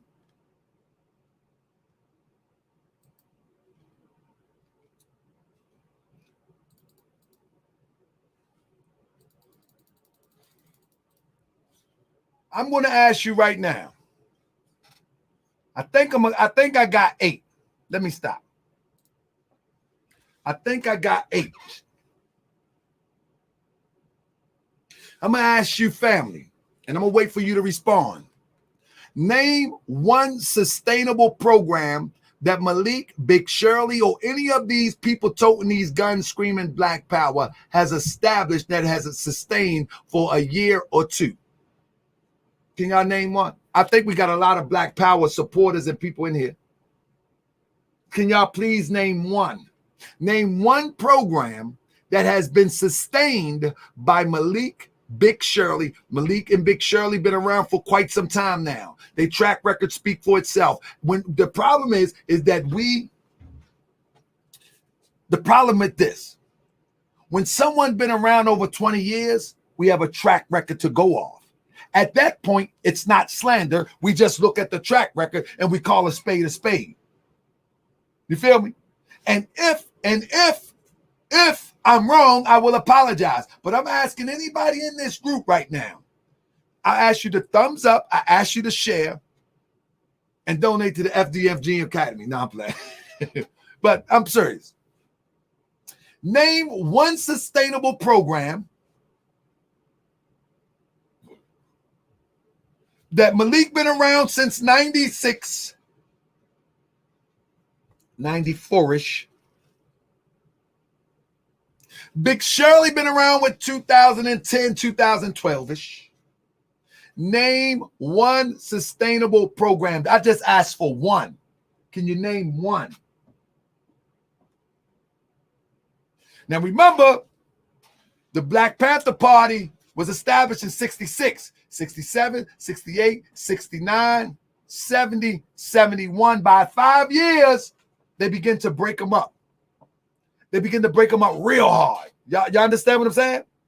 By 71 towards 73, they was tearing them up. Y'all remember that? Press one if y'all know that. Y'all know that little tidbit fact. Y'all know that tidbit fact? That, because this is one thing we forget. We forget to look at blocks of time. But I'm here to refresh your memory. I'm here to refresh your memory. That we're talking about 66, 67, 68, 69, 70, 71. 5 years. Remember that. 5 years before COINTELPRO began to seriously knock them down.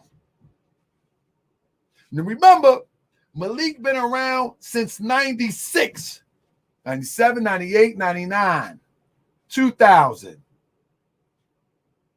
Bring them up to 2021. 16 years, I think.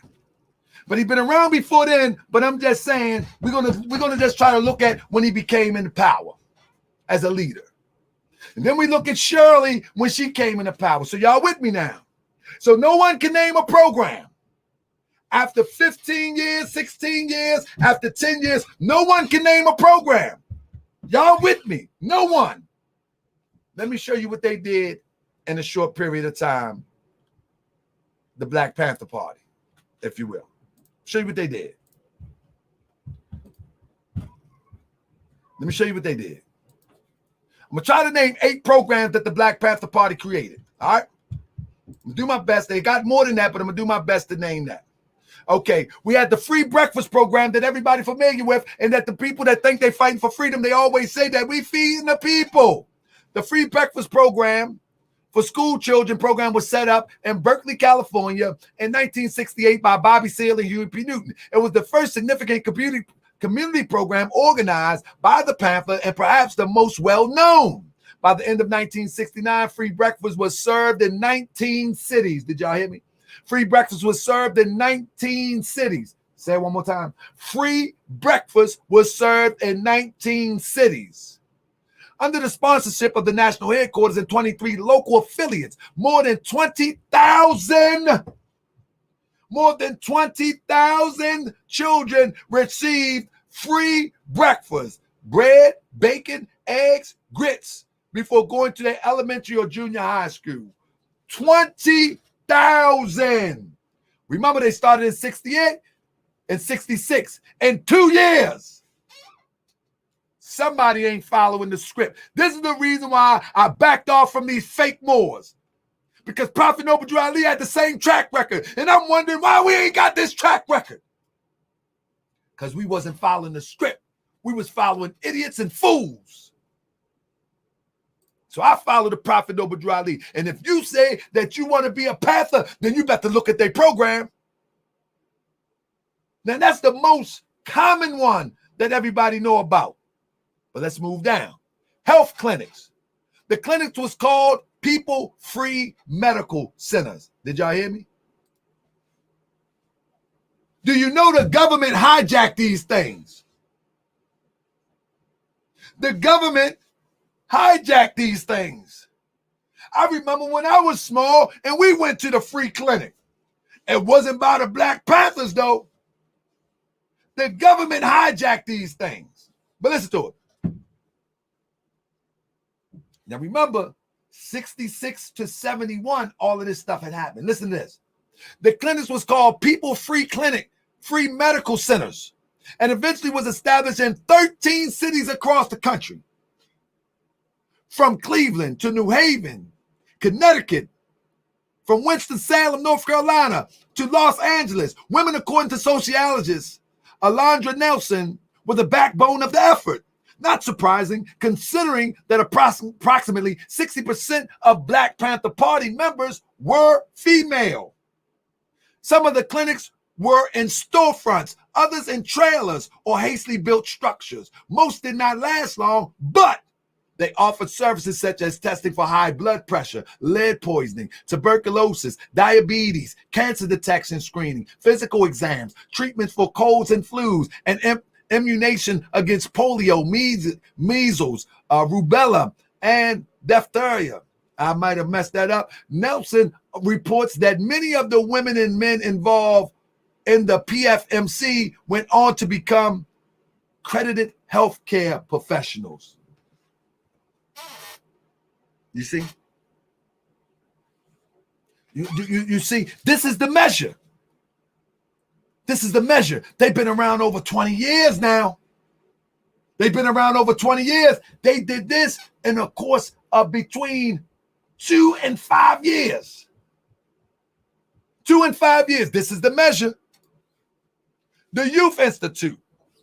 The Intercommunal Youth Institute was established in January 1971 by the Black Panther Party. In 1974, the name changed to Oakland Community School. The Black Panther Party goal was to get children to learn their highest potential and to strengthen their minds so that one day they could be successful. The school graduated its first class in June 1974 and September 77. California Governor Edmund Jerry Brown Jr. and the California legislature gave Oakland Community School a special award for having set the standard for the highest level of elementary education in the state. Y'all hear this, right? I'm showing you this because this is the example that you hold Malik, Big Shirley, and any of these people running with guns by. This is the standard. This is the standard. They don't measure up to this. They are frauds. They ain't got no intentions for this. They are frauds. If they only showing up when somebody is shot, if they only showing up when somebody is harassed, if they only showing up when the news camera come on, they are frauds. And you call yourself Black Panther and not do what the Black Panther do, you are officially a fraud. And I don't care how many communities you came in yelling. I don't care how many bullhorns you done bought over the years. I don't care how many black power fists you done held up. If you can't measure up to this, you are officially a fraud and probably them people. We ain't finished yet, but we're gonna hammer this home. The Seniors Against Fearful Environment, SAFE. SAFE, a nonprofit corporation, was started by the Black Panther Party at the request of a group of seniors for the purpose of preventing muggings and attacks upon the elderly, particularly when they went out to their car for when they went out to cash their Social Security pension checks. Prior to approaching the Black Panther Party, the senior had gone to Oakland Police Department to request protection. Their seniors were told that they should walk close to the curb in the future, according to the Panther Report by David Hillard, who served as party's chief of staff. The program offered free transportation and escort services to the resident of the Satellite Senior Homes, a residential complex for elderly in Oakland, California. the People's Free Ambulance Service. The service provided free rapid transportation for sick, injured people without time-consuming checks into patients' financial status or means. The People's Free Ambulance Service operated at least one ambulance on a 24-hour basis and from 8 a.m. to 5 p.m. on a non-emergency or convalescent basis, according to Hillard. People were transported to and from a hospital or doctor's office in modern, comfortable ambulance by courteous, efficient, and knowledgeable attendants. This is the measure. This is the measure. This is the standard. This is the standard. These people haven't met this standard over 20 years. They haven't met this standard. Gotta go, gotta go. Gotta go, gotta go.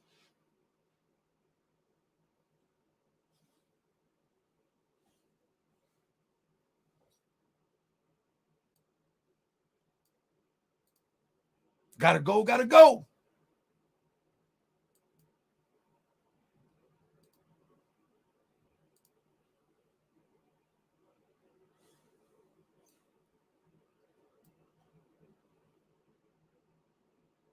Gotta go, gotta go. Let me let that hang there for a minute.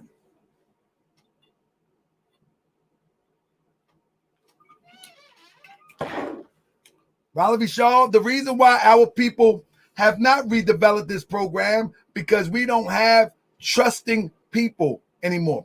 You can email me if you want to join our organization called the Alliance for Political Accountability, where we are developing these exact programs. But many people have lost confidence and lost faith because they've been swindled, bamboozled far too long. You know what I mean? They've been swindled, bamboozled far too long, and so they have lost confidence. They have lost confidence. That's why we can't do these programs no more. So it's going to take a small group like what we're trying to do to set the example and to build up from there. That's what is going to have to happen. The free program, the free food program, this program was provided free food to Black and other oppressed people. The intent of the free food program was to supplement the groceries of Black and poor people until economic conditions allowed them to purchase good food at reasonable prices, according to Hillary. The free food program provided two basic services to the community: an ongoing supply of food to meet their daily needs, periodic mass distribution of food to reach larger segment of the community than could be serviced from an ongoing supply. The community was provided with bags of fresh food containing items such as eggs, canned fruits, and vegetables, chickens, milk, potatoes, rice, bread, cereal, and so forth. A minimum of a week's supply of food was included in each bag. Next, and last but not least, the Black Student Alliance. The alliance was founded in May 1972 when several Black student unions in the Bay Area pulled together with a goal of creating concrete programs on the campus that would unify the student body and Black students within the Black community. In order to make Bay Area colleges better serve and be more responsible to the surrounding poor and oppressed community, the Black Student Alliance instituted a program for free books and supplies and free transportation program, child care service, a financial aid program, a food program, serving good, nutritious food at reasonable prices, and the initiation of relevant resources, along with a demand for better instructors. Now, let's go back to the top of this. Remember, this is all about, let's not forget the point that we are here. The point that we are here, this is all about the vicious attack on brother Dhoruba by Malik, or allegedly by Malik, or allegedly by those associated with Malik, or allegedly by the new Black Panther Party. But here are the words that I will play again, that I played from the beginning, the words of brother Dhoruba. Let's go.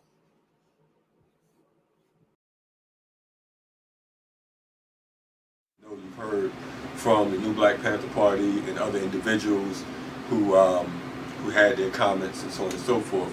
We wanted you to hear straight from the horse's mouth what actually took place.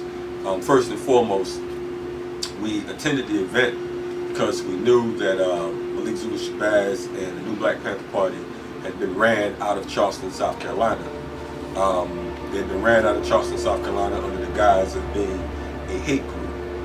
And what had happened, there was a situation with a National Action Network in Charleston, South Carolina, that put out a statement, and they denounced, at a press conference, they denounced the Black Panther Party, saying that the Black Panther Party was a hate group. At that point, Dhoruba Bin Wahad, myself and others, we asked the National Action Network to retract that statement because of the fact that the Black Panther Party no longer existed. So what happened was they acknowledged that they were speaking of the new Black Panther Party and that they didn't have anything to do with the Black Panther Party, so they issued another statement saying that they were denouncing the actions of the new Black Panther Party, and it was them who they were calling a hate group. Okay, we understood at that point Malik Zulu Shabazz and the Malik Zulu Shabazz and the new Black Panther Party decided to set up an event in the Atlanta area because they wanted to regain their credibility. That's totally not the case. We walked into the venue. There were 6 of us all together, including Dhoruba and myself. We walked towards the front, and we ended up on the side of the stage. At that point, Malik Zulu Shabazz, who is an attorney who supposedly or allegedly stepped down from chairperson, he asked, "Who was that?" At that point, Dhoruba replied, "You know who I am." From there, Malik Zulu Shabazz decided to say, "Wahad, we'll deal with you later on." At that point, Dhoruba replied that, "You can deal with me now." As that took place, Malik, from the microphone, he decided to, he made an announcement, "Get his ass out of here. Get his bitch ass out of here," excuse me. So at that point, I met 6 brothers, defended myself as much as I could with that, and I was hit in the back with a chair, a banquet chair. And at that point, I continued to, I staggered over. One of the members grabbed me by my head and attempted to snap my neck like it was some type of TV or movie. I was kind of surprised because of the fact that I'm like, wow, if he would have been able to snap my neck, then I would be dead. So he actually tried to take me out. So as I'm falling, I was put inside of a chokehold. I'm being choked. Big guy falls on top of me from behind. I turn my head, and he's putting all of his strength in it. He's cussing, and there's some guys kicking and trying to stop me, and some of them yelling, "Kill him, kill him." So I don't even believe this because of the fact that, first and foremost, we have our brothers out, but after a few, I shook it off, got up, and kind of staggered, where I met one of the other brothers, threw a chair at the door to try to get it open. Choked out, being kicked, and they're saying kill him, and I hear all this, and all of a sudden I realized that the way this guy's positioned on me, his weight and everything, and choking me, I couldn't escape. I ended up blacking out. After a few seconds, Dhoruba and a couple of other brothers were being drugged out. At that point, we realized that we didn't know that his jaw was broken, but we saw that his face was swollen, his eyes was black. I was told that they held him up and attacked him along with other brothers. One of our brothers' scalp was split open. He has 6 staples in the back of his head.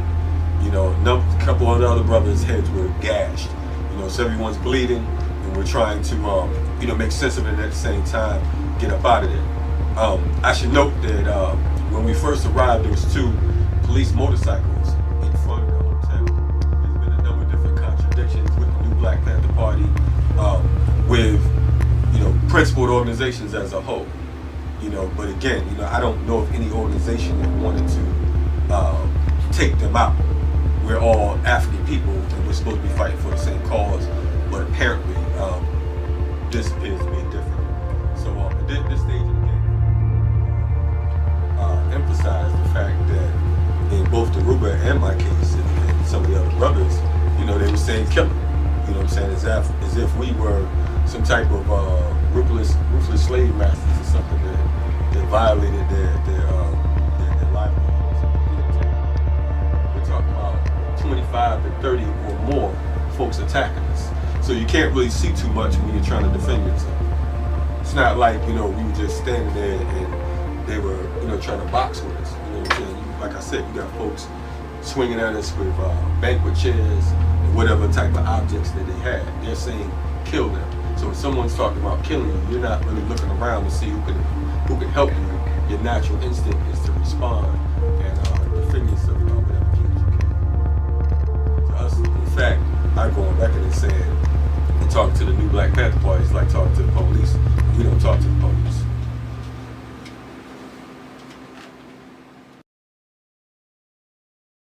On top of me from behind, I turn my head, and he's putting all of his strength in it. He's cussing, and there's some guys kicking and trying to stop me, and some of them yelling, "Kill him, kill him." So I don't even believe this because of the fact that first and foremost, we have our our disagreements. We recognize their contradictions and all that type of stuff, but our intention was not to go to this particular venue to cause harm on them, and definitely, certainly not to kill them. I mean, that's just a little bit over the top based on politics, but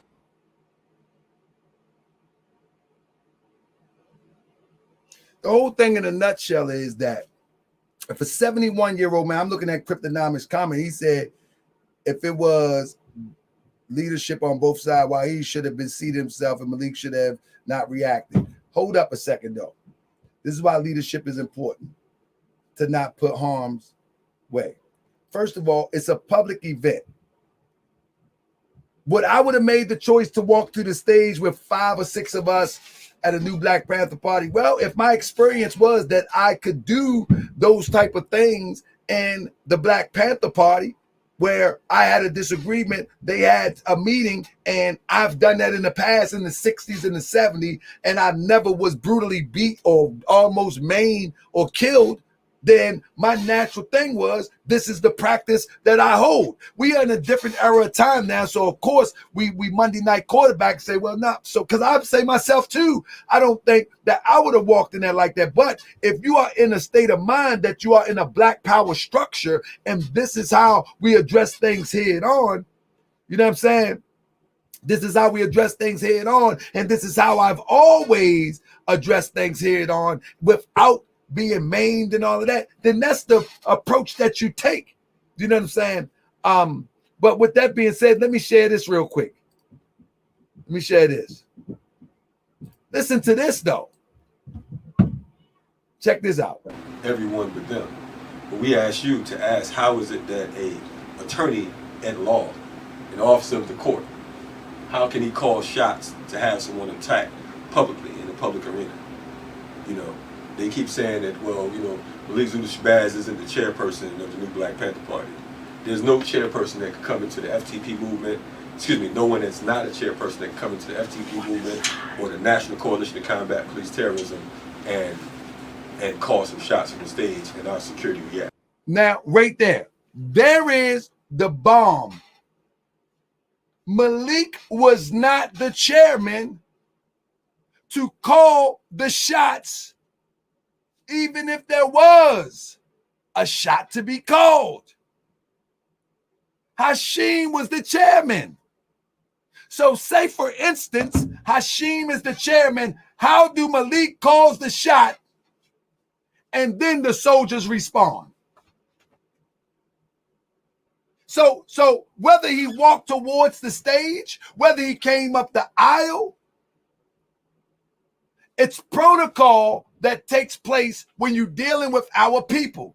It's like if I'm in the temple and somebody come in high off of drugs and be disrespectful, I'm not going to do something far out of character. If somebody comes in and got a problem with what I do on Morris World TV, I'm not gonna, my first response is not to get some goons to beat somebody down. I might say, hold on, wait till after I finish this meeting right here, we can have a conversation. And if it get irate, I'm gonna ask them to escort them out. But the last thing that I'm gonna do as a leader in the community to say, jump on that person and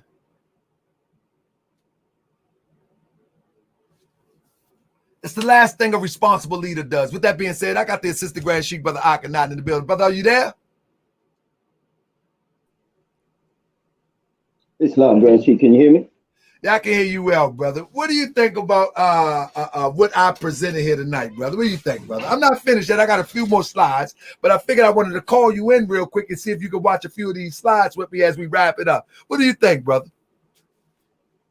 First of all, give praise to Allah, honors to our angel of Allah, Prophet Noble Jew Ali, honors to the forerunner of the Prophet, Marcus Messiah, Garvey Bey, and honors to you and honors to all of the moderators here on Morris World TV and all those who have viewed this dynamic presentation and more importantly, those who liked.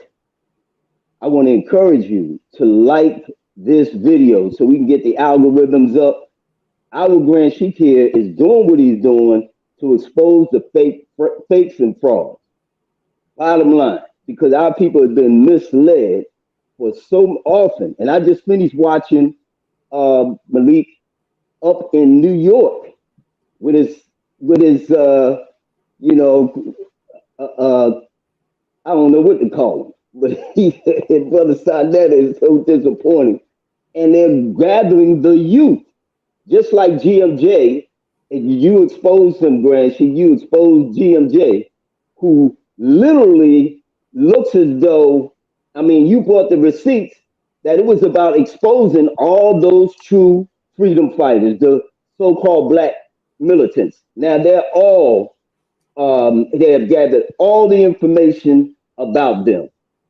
Now it looks as though Malik is got the baton now in the sense of going after the youth, and he calls them going out to the gangs to galvanize them in this same type of rhetoric that you showed that the elders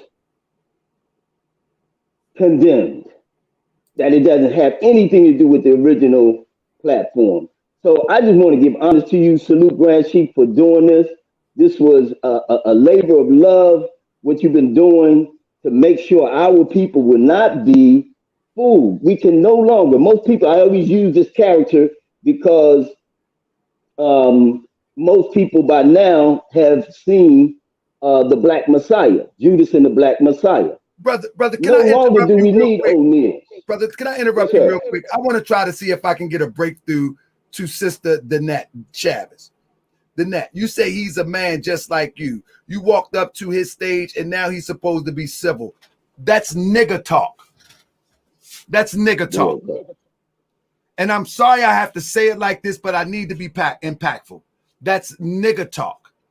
In the civilized world, where you got 4 to 5 people approaching a stage and you got a room full of supposedly trained militants, you take the high road and escort them out. You ask them to be seated.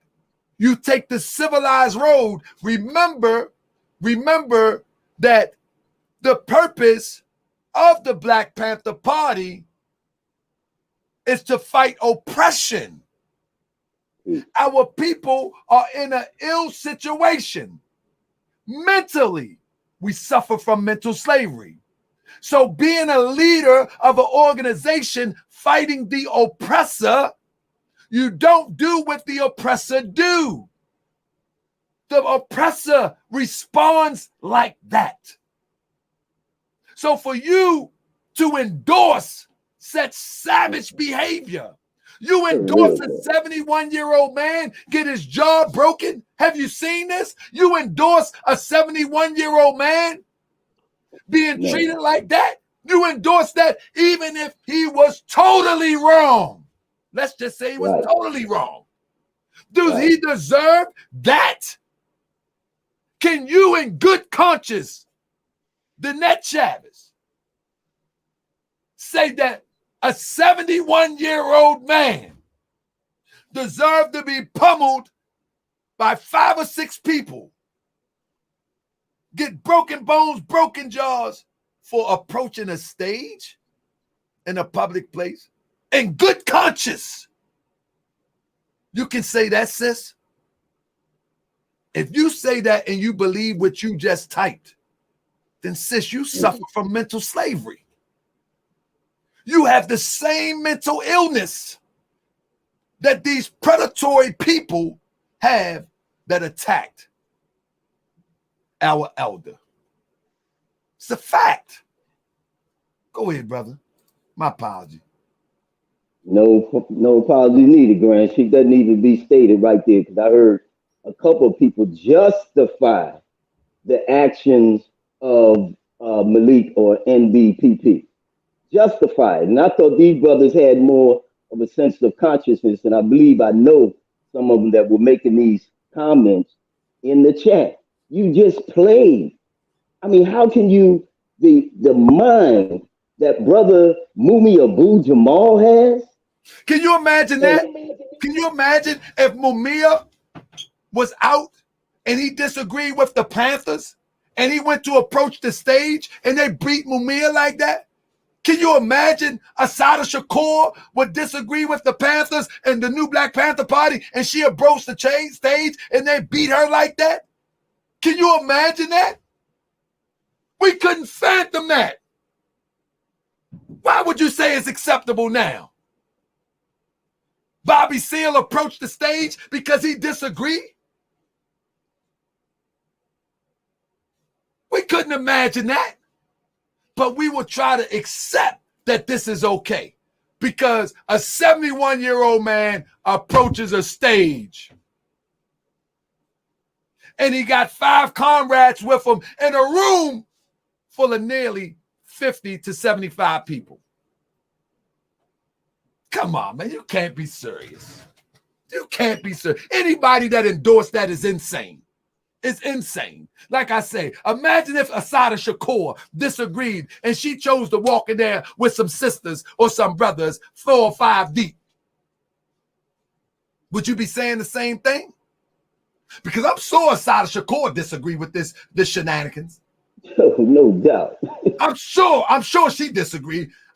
We already seen that Bobby Seale disagreed. We already seen that Big Man disagreed.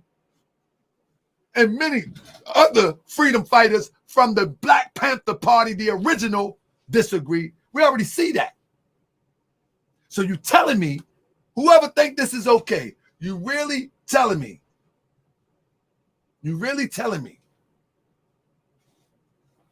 that that's okay? This is insane. Go ahead, my brother. I'm gonna let you go. I ain't cutting you off no more. Islam, and no, cut me off when it's appropriate, Grand Sheik, because that's something that should be checked. And you know, you interviewed Aaron Michaels, the founder of the NBPP, who expressed his suspicions already about Malik, but we know he wouldn't agree with that. But we don't have to go there. Look at the other elders of the freedom fighters, political prisoners that already put their life on the line. And Mumi Abu Jamal, my good brother, hometown brother from Philly, told us that, you know, immaculately just laid out in the articulate manner that he does, you know, condemning this action. So we're gonna go against people like him? Let me respond to Sister Danette again. She said, if you know there's beef, how did you expect them to respond when you roll up on that stage uninvited? Man, I'm honestly asking the question. No more. If you are honestly asking the question, I'm going to honestly answer you. There was no beef. There was a difference of philosophical approach to liberation. Him and Malik had some differences in the past, but the people there had no clue of it. All right? That means the Panthers that was there had no clue that that was Dhoruba Wahad. They had no clue. It was twofold. Dhoruba and 5 people came to address Malik in a public setting, to address them being confused with the Black Panthers, as well to express that they are going to have a 49th alumni Panther meeting and they wasn't invited, etc., etc. So if you want to call it a beef, okay, a beef between Dhoruba 71 and Malik. Let's call it that. Okay? Let's call it that. But now, Malik is not the chairman at that time to send out the attack. That's number one. Number two, the people there knows nothing about the prior conversation that Dhoruba and Malik have about Malik being an agent. So what Malik does, before he is exposed before his people as being an agent, he sent out the words of get that nigga out of here. That way, Dhoruba will never speak because he is an elder, a credible elder. So you silence Dhoruba. You silence Dhoruba. No one knows that Malik was about to be pegged an agent by a legitimate freedom fighter. So he sicked the dogs on Dhoruba to silence Dhoruba so it won't get out. But it's a new day today, and we're revisiting it. So if you want to talk about it beef, if you want to start to talk about it beef, that's if it's a beef, okay. But is that the way that we respond as organized leaders? Is that the way we respond to our own people? That's the question. You're talking like it's a beef with some thugs on the streets. You're talking like it's some beef about a drug deal. You're talking about it's some beef about selling crack. We're talking about an intellectual approach to liberating our people and the sabotage of that liberation. The response is to break a man's 71-year-old jaw? You got to be kidding me. Go ahead, my brother. Hey, brother Grand Sheik, that's a pump move. You know what I'm saying? It is. Because here, they won't do that not once to a Zimmerman. You know, you talked about this before, right? Somebody who's proven to have killed our people, right? They would not done that once. That's another thing, brother, to your point. We have people with track records with blood on their hand walking around. That's right. We have people with track records with blood on their hands walking around, and they ain't got air, broken jaw, air, broken limb. They enjoying fun in the sun, sipping pina coladas. That's right. Yep, real talk. So, Grand Chief, what else need to be said? And these people, I really appreciate, love your energy, you know, to respond to the questions out there. And it was a useful response for those that are listening and, you know, to hopefully reason with them about this issue, which I don't even see why it's something that has to be reasoned. Indeed. I just wanted to share this, brother. If you ain't got time, I got it. But I just wanted your take on it. But if you do, you can stick around. I want to play a few more clips when we talk about beef. And I knew somebody was going to say that. Check it out. If we had been coming to this particular summit or forum with any intent of malice or to rumble any of that type of stuff, we have plenty of members. We have plenty of folks who are highly trained in security that we would have called upon, but that wasn't our mission. That's right. You don't expect civilized people to respond in this way, even if you disagree. If we had been coming to this particular summit or forum with any intent of malice or to rumble any of that type of stuff, we have plenty of members. We have plenty of folks who are highly trained in security that we would have called upon, but that wasn't our mission. Our mission was just to deal with the facts and to point out the contradiction. You see what I'm saying? Let's do a few more. I'm gonna get out of here in a minute. I got to get all my clips out. Check them out. I put in some work for y'all, family. Is that you say that that you are the new Black Panther Party? but you attack someone whose namesake you're utilizing. This is someone who you are pretending to be like. You know what I'm saying? As one of our comrades who was attacked stated on social media, they're yelling hands off Asada, but then they put their hands on the Dhoruba. You see what I'm saying? These basic points right here that the brother is making. These are basic points. Check it. Let me get some of these out of here. Malik saying to get them out. Now, were y'all allowed to leave? And if he said get them out, would y'all would have left on your own? If we had the opportunity to leave, you know, of course we would have been happy about leaving. However, you know, we had no intentions on going there to brawl. You know, so the thing is, the way he said, get them the hell out of here and get his bitch ass out of here and all that stuff. Mm-hmm. It was aggressive from the nature. It's to us, we believe that was the cue to attack. Because at that point, like I said, folks were rushing from the side of the stage, and you had folks running down in formation, 10, 15 folks running down the aisle directly at us, and we were closed in. So there was nowhere. Y'all see this? Y'all see this? And I knew that people was going to ask these questions. You know what I mean? Because I know how you get down. I know how you get down.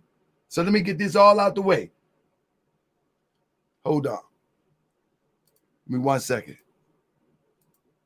Give me 1 second. Let me move some of this stuff out the studio. They say I got too many files in the studio. Give me 1 second. Check this out. I knew what y'all was gonna come with.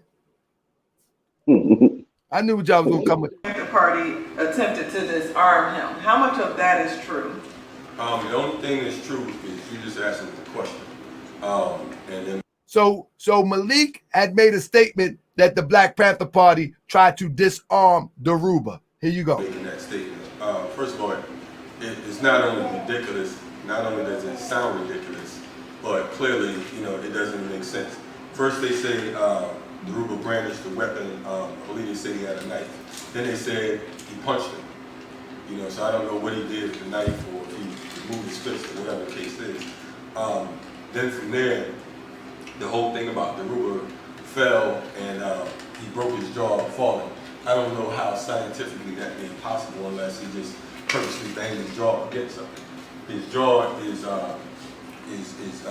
fractured in 3 different places.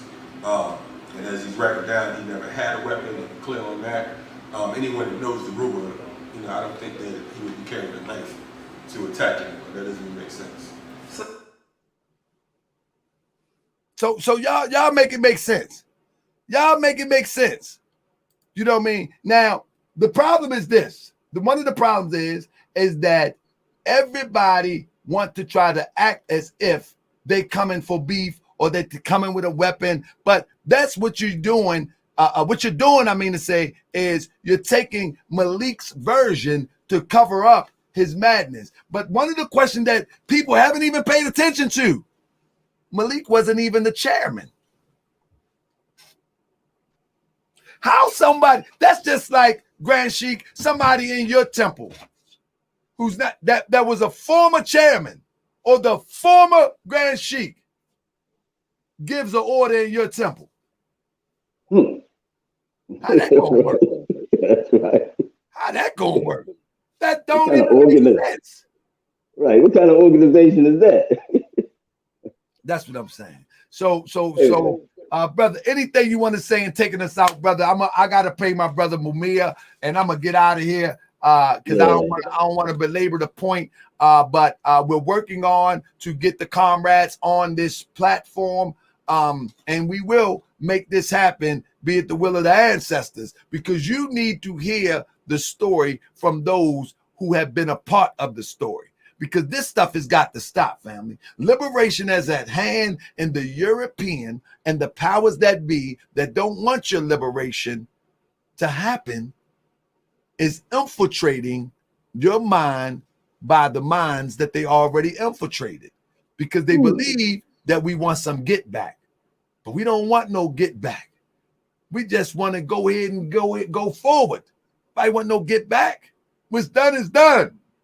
They think we're going to seek retribution. And so they're going to work hard, tirelessly, to make sure you won't be liberated. And that starts right here. On you, my brother. Well, Islam Grand Sheik, just honors to Brother Kalonji Changa of the FTP movement, founder of that movement. That's who was speaking there, as you know. And he wanted me to extend again honors to you and the work that you are doing. And he couldn't be with us tonight, of course, but we look forward to him and Dhoruba coming on, as you were saying.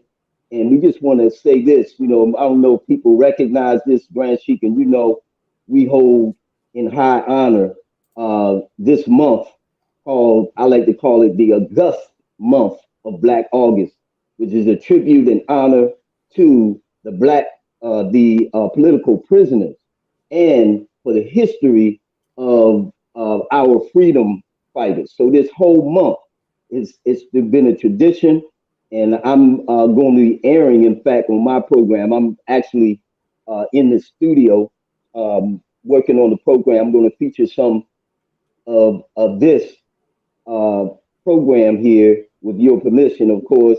And, because our people need to know about it. You were just doing a phenomenal work in exposing the fakes and the frauds. So without any further ado, just honor to all those who are celebrating, or I say celebrating, this Black August month.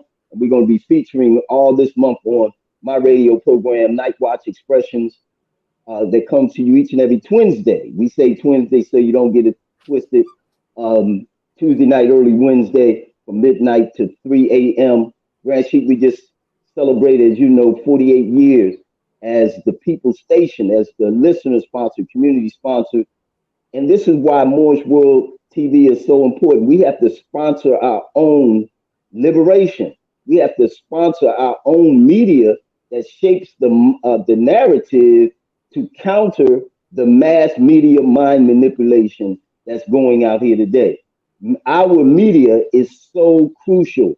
So continue supporting with your likes of the Moorish World TV and Moorish World TV exclusive, and the new platform for more security and privacy and no censorship. And this is why WRG was outstanding for what we've been doing, because we don't rely on corporate media or corporate sponsorship. We rely on the people. And that way we won't be censored. So we're independent media. We're independent platform bringing you progressive information with hand-picked quality music, meaning we have independent music that we highlight on our radio formats, because the other radio station won't play some of these music, and we know how they do with the rotation in the commercial media. So again, salute to everyone that's supporting our Grand Sheik. Truly, y'all must say that he's earned that right even before.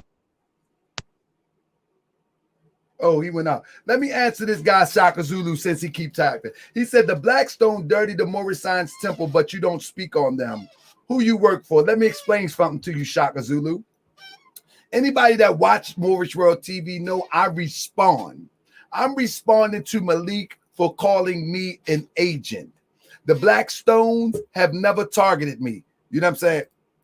The Blackstones have never targeted me. All right?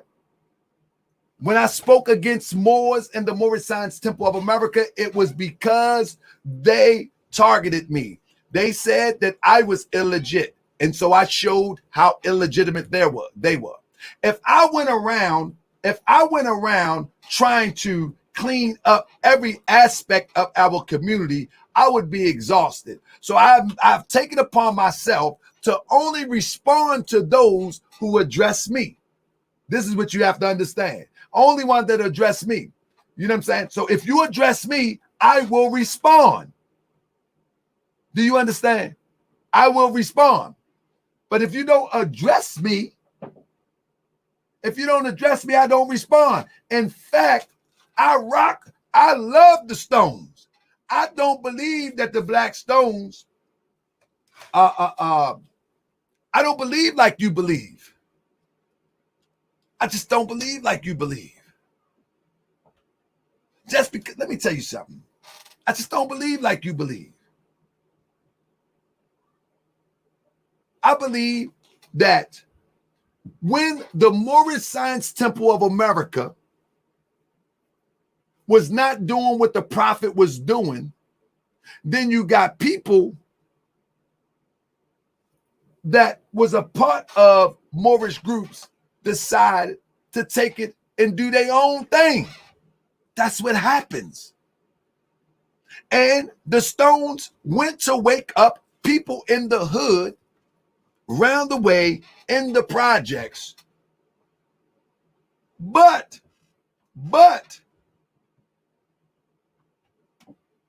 the Stone leaves hope for Moors in that gang life to walk into the doors of the Moorish Science Temple of America when the conditions are right. The Black Panther Party doesn't do that. And in fact, one more time for you, Shaka Zulu, I respond to people who attack me. I don't go around trying to get people to think like I think. I don't do that. That's called cultish. That's cult behavior. I don't come on this platform and try to get people to think like me. I put the evidence where it is. But a lot of things that I talk about is because these people came after me. Malik came to me, so I'm addressing them accordingly. Sinetta came to me, so I'm addressing them accordingly. That's it. So I'm not going to let you cause something, a rift with Blackstone, Tahaka Bay, with the gods and the earths, Tahaka Bay, who else? The Hebrews, Tahaka Bay. What you going to say next? The Hebrews stole this. The Hebrews did that. The 5%. I ain't say nothing about 5%. When, in fact, on our nationality card, it speaks of Father Allah. And we know who Clarence 13 was called, Father Allah. I don't do that unless somebody comes at me. That's just how it is. That's just how it is. So obviously, Shaka, you don't watch Moorish World TV. Yeah. You don't watch Moorish World TV. But with that being said, family, if y'all do watch Moorish World TV, I appreciate you.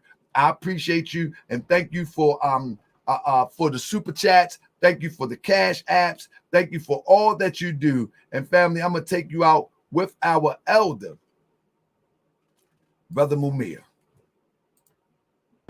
Beating Bin Wahad, who beats up a 71-year-old man? That question flashed in my mind when I heard about the vicious attack on former Black Panther Dhoruba Bin Wahad during a speech before members of the new Black Panther Party, NBPP, in Atlanta. While what sparked the attack may be unclear, the results aren't. Bin Wahad, a lifelong revolutionary who has spent decades in the Black liberation movement, was beaten unconscious by NBPP members. His jaw broken in several places. He wasn't hit or just punched. He was pummeled, kicked, stomped, and repeatedly assaulted. Who beats up a 71-year-old man? Who beats up a 71-year-old veteran of the Black Freedom Movement, a former member of the famed New York Panther 21? Who does that? Apparently, the new Black Panther Party does. The new BPP is not to be confused with the original BPP, as the beating of Bin Wahad demonstrates. According to a letter circulated on the internet quoting Malik Zulu Shabazz, leader of the NBPP until 2014, Bin Wahad threatened him. According to that document, that threat didn't happen at this meeting, but is alleged to have happened before, some time before. There may have been some dispute as to speaking times, but that hardly justifies the attack on Bin Wahad, who long has been known for his outspokenness. Bin Wahad, since the days of his youth, has been a revolutionary, and he endured almost 20 years in New York dungeons before proving, using FBI documents, the injustice of his trial and conviction. When he left prison, he continued to struggle, writing, organizing, campaigning, struggling for black freedom. One could always count on him for sharp analysis and principled resistance to the system's relentless attacks on black life, years before the Black Lives Matter movement emerged. That he should have to endure such an attack from the NBPP proves that, for some, black lives don't matter much. Not when you can beat a 71-year-old man unconscious. From Imprisoned Nation, this is Mumia Abu Jamal. I be that more you gon' remember, be more. I be that more you gon' remember, that time. I be that more you gon' remember, to Harker Bay front line till the law call my number. I be that more you gon' remember, LA. I be that more you gon' remember, New York. I be that more you gon' remember, to Harker Bay front line till the law call my number.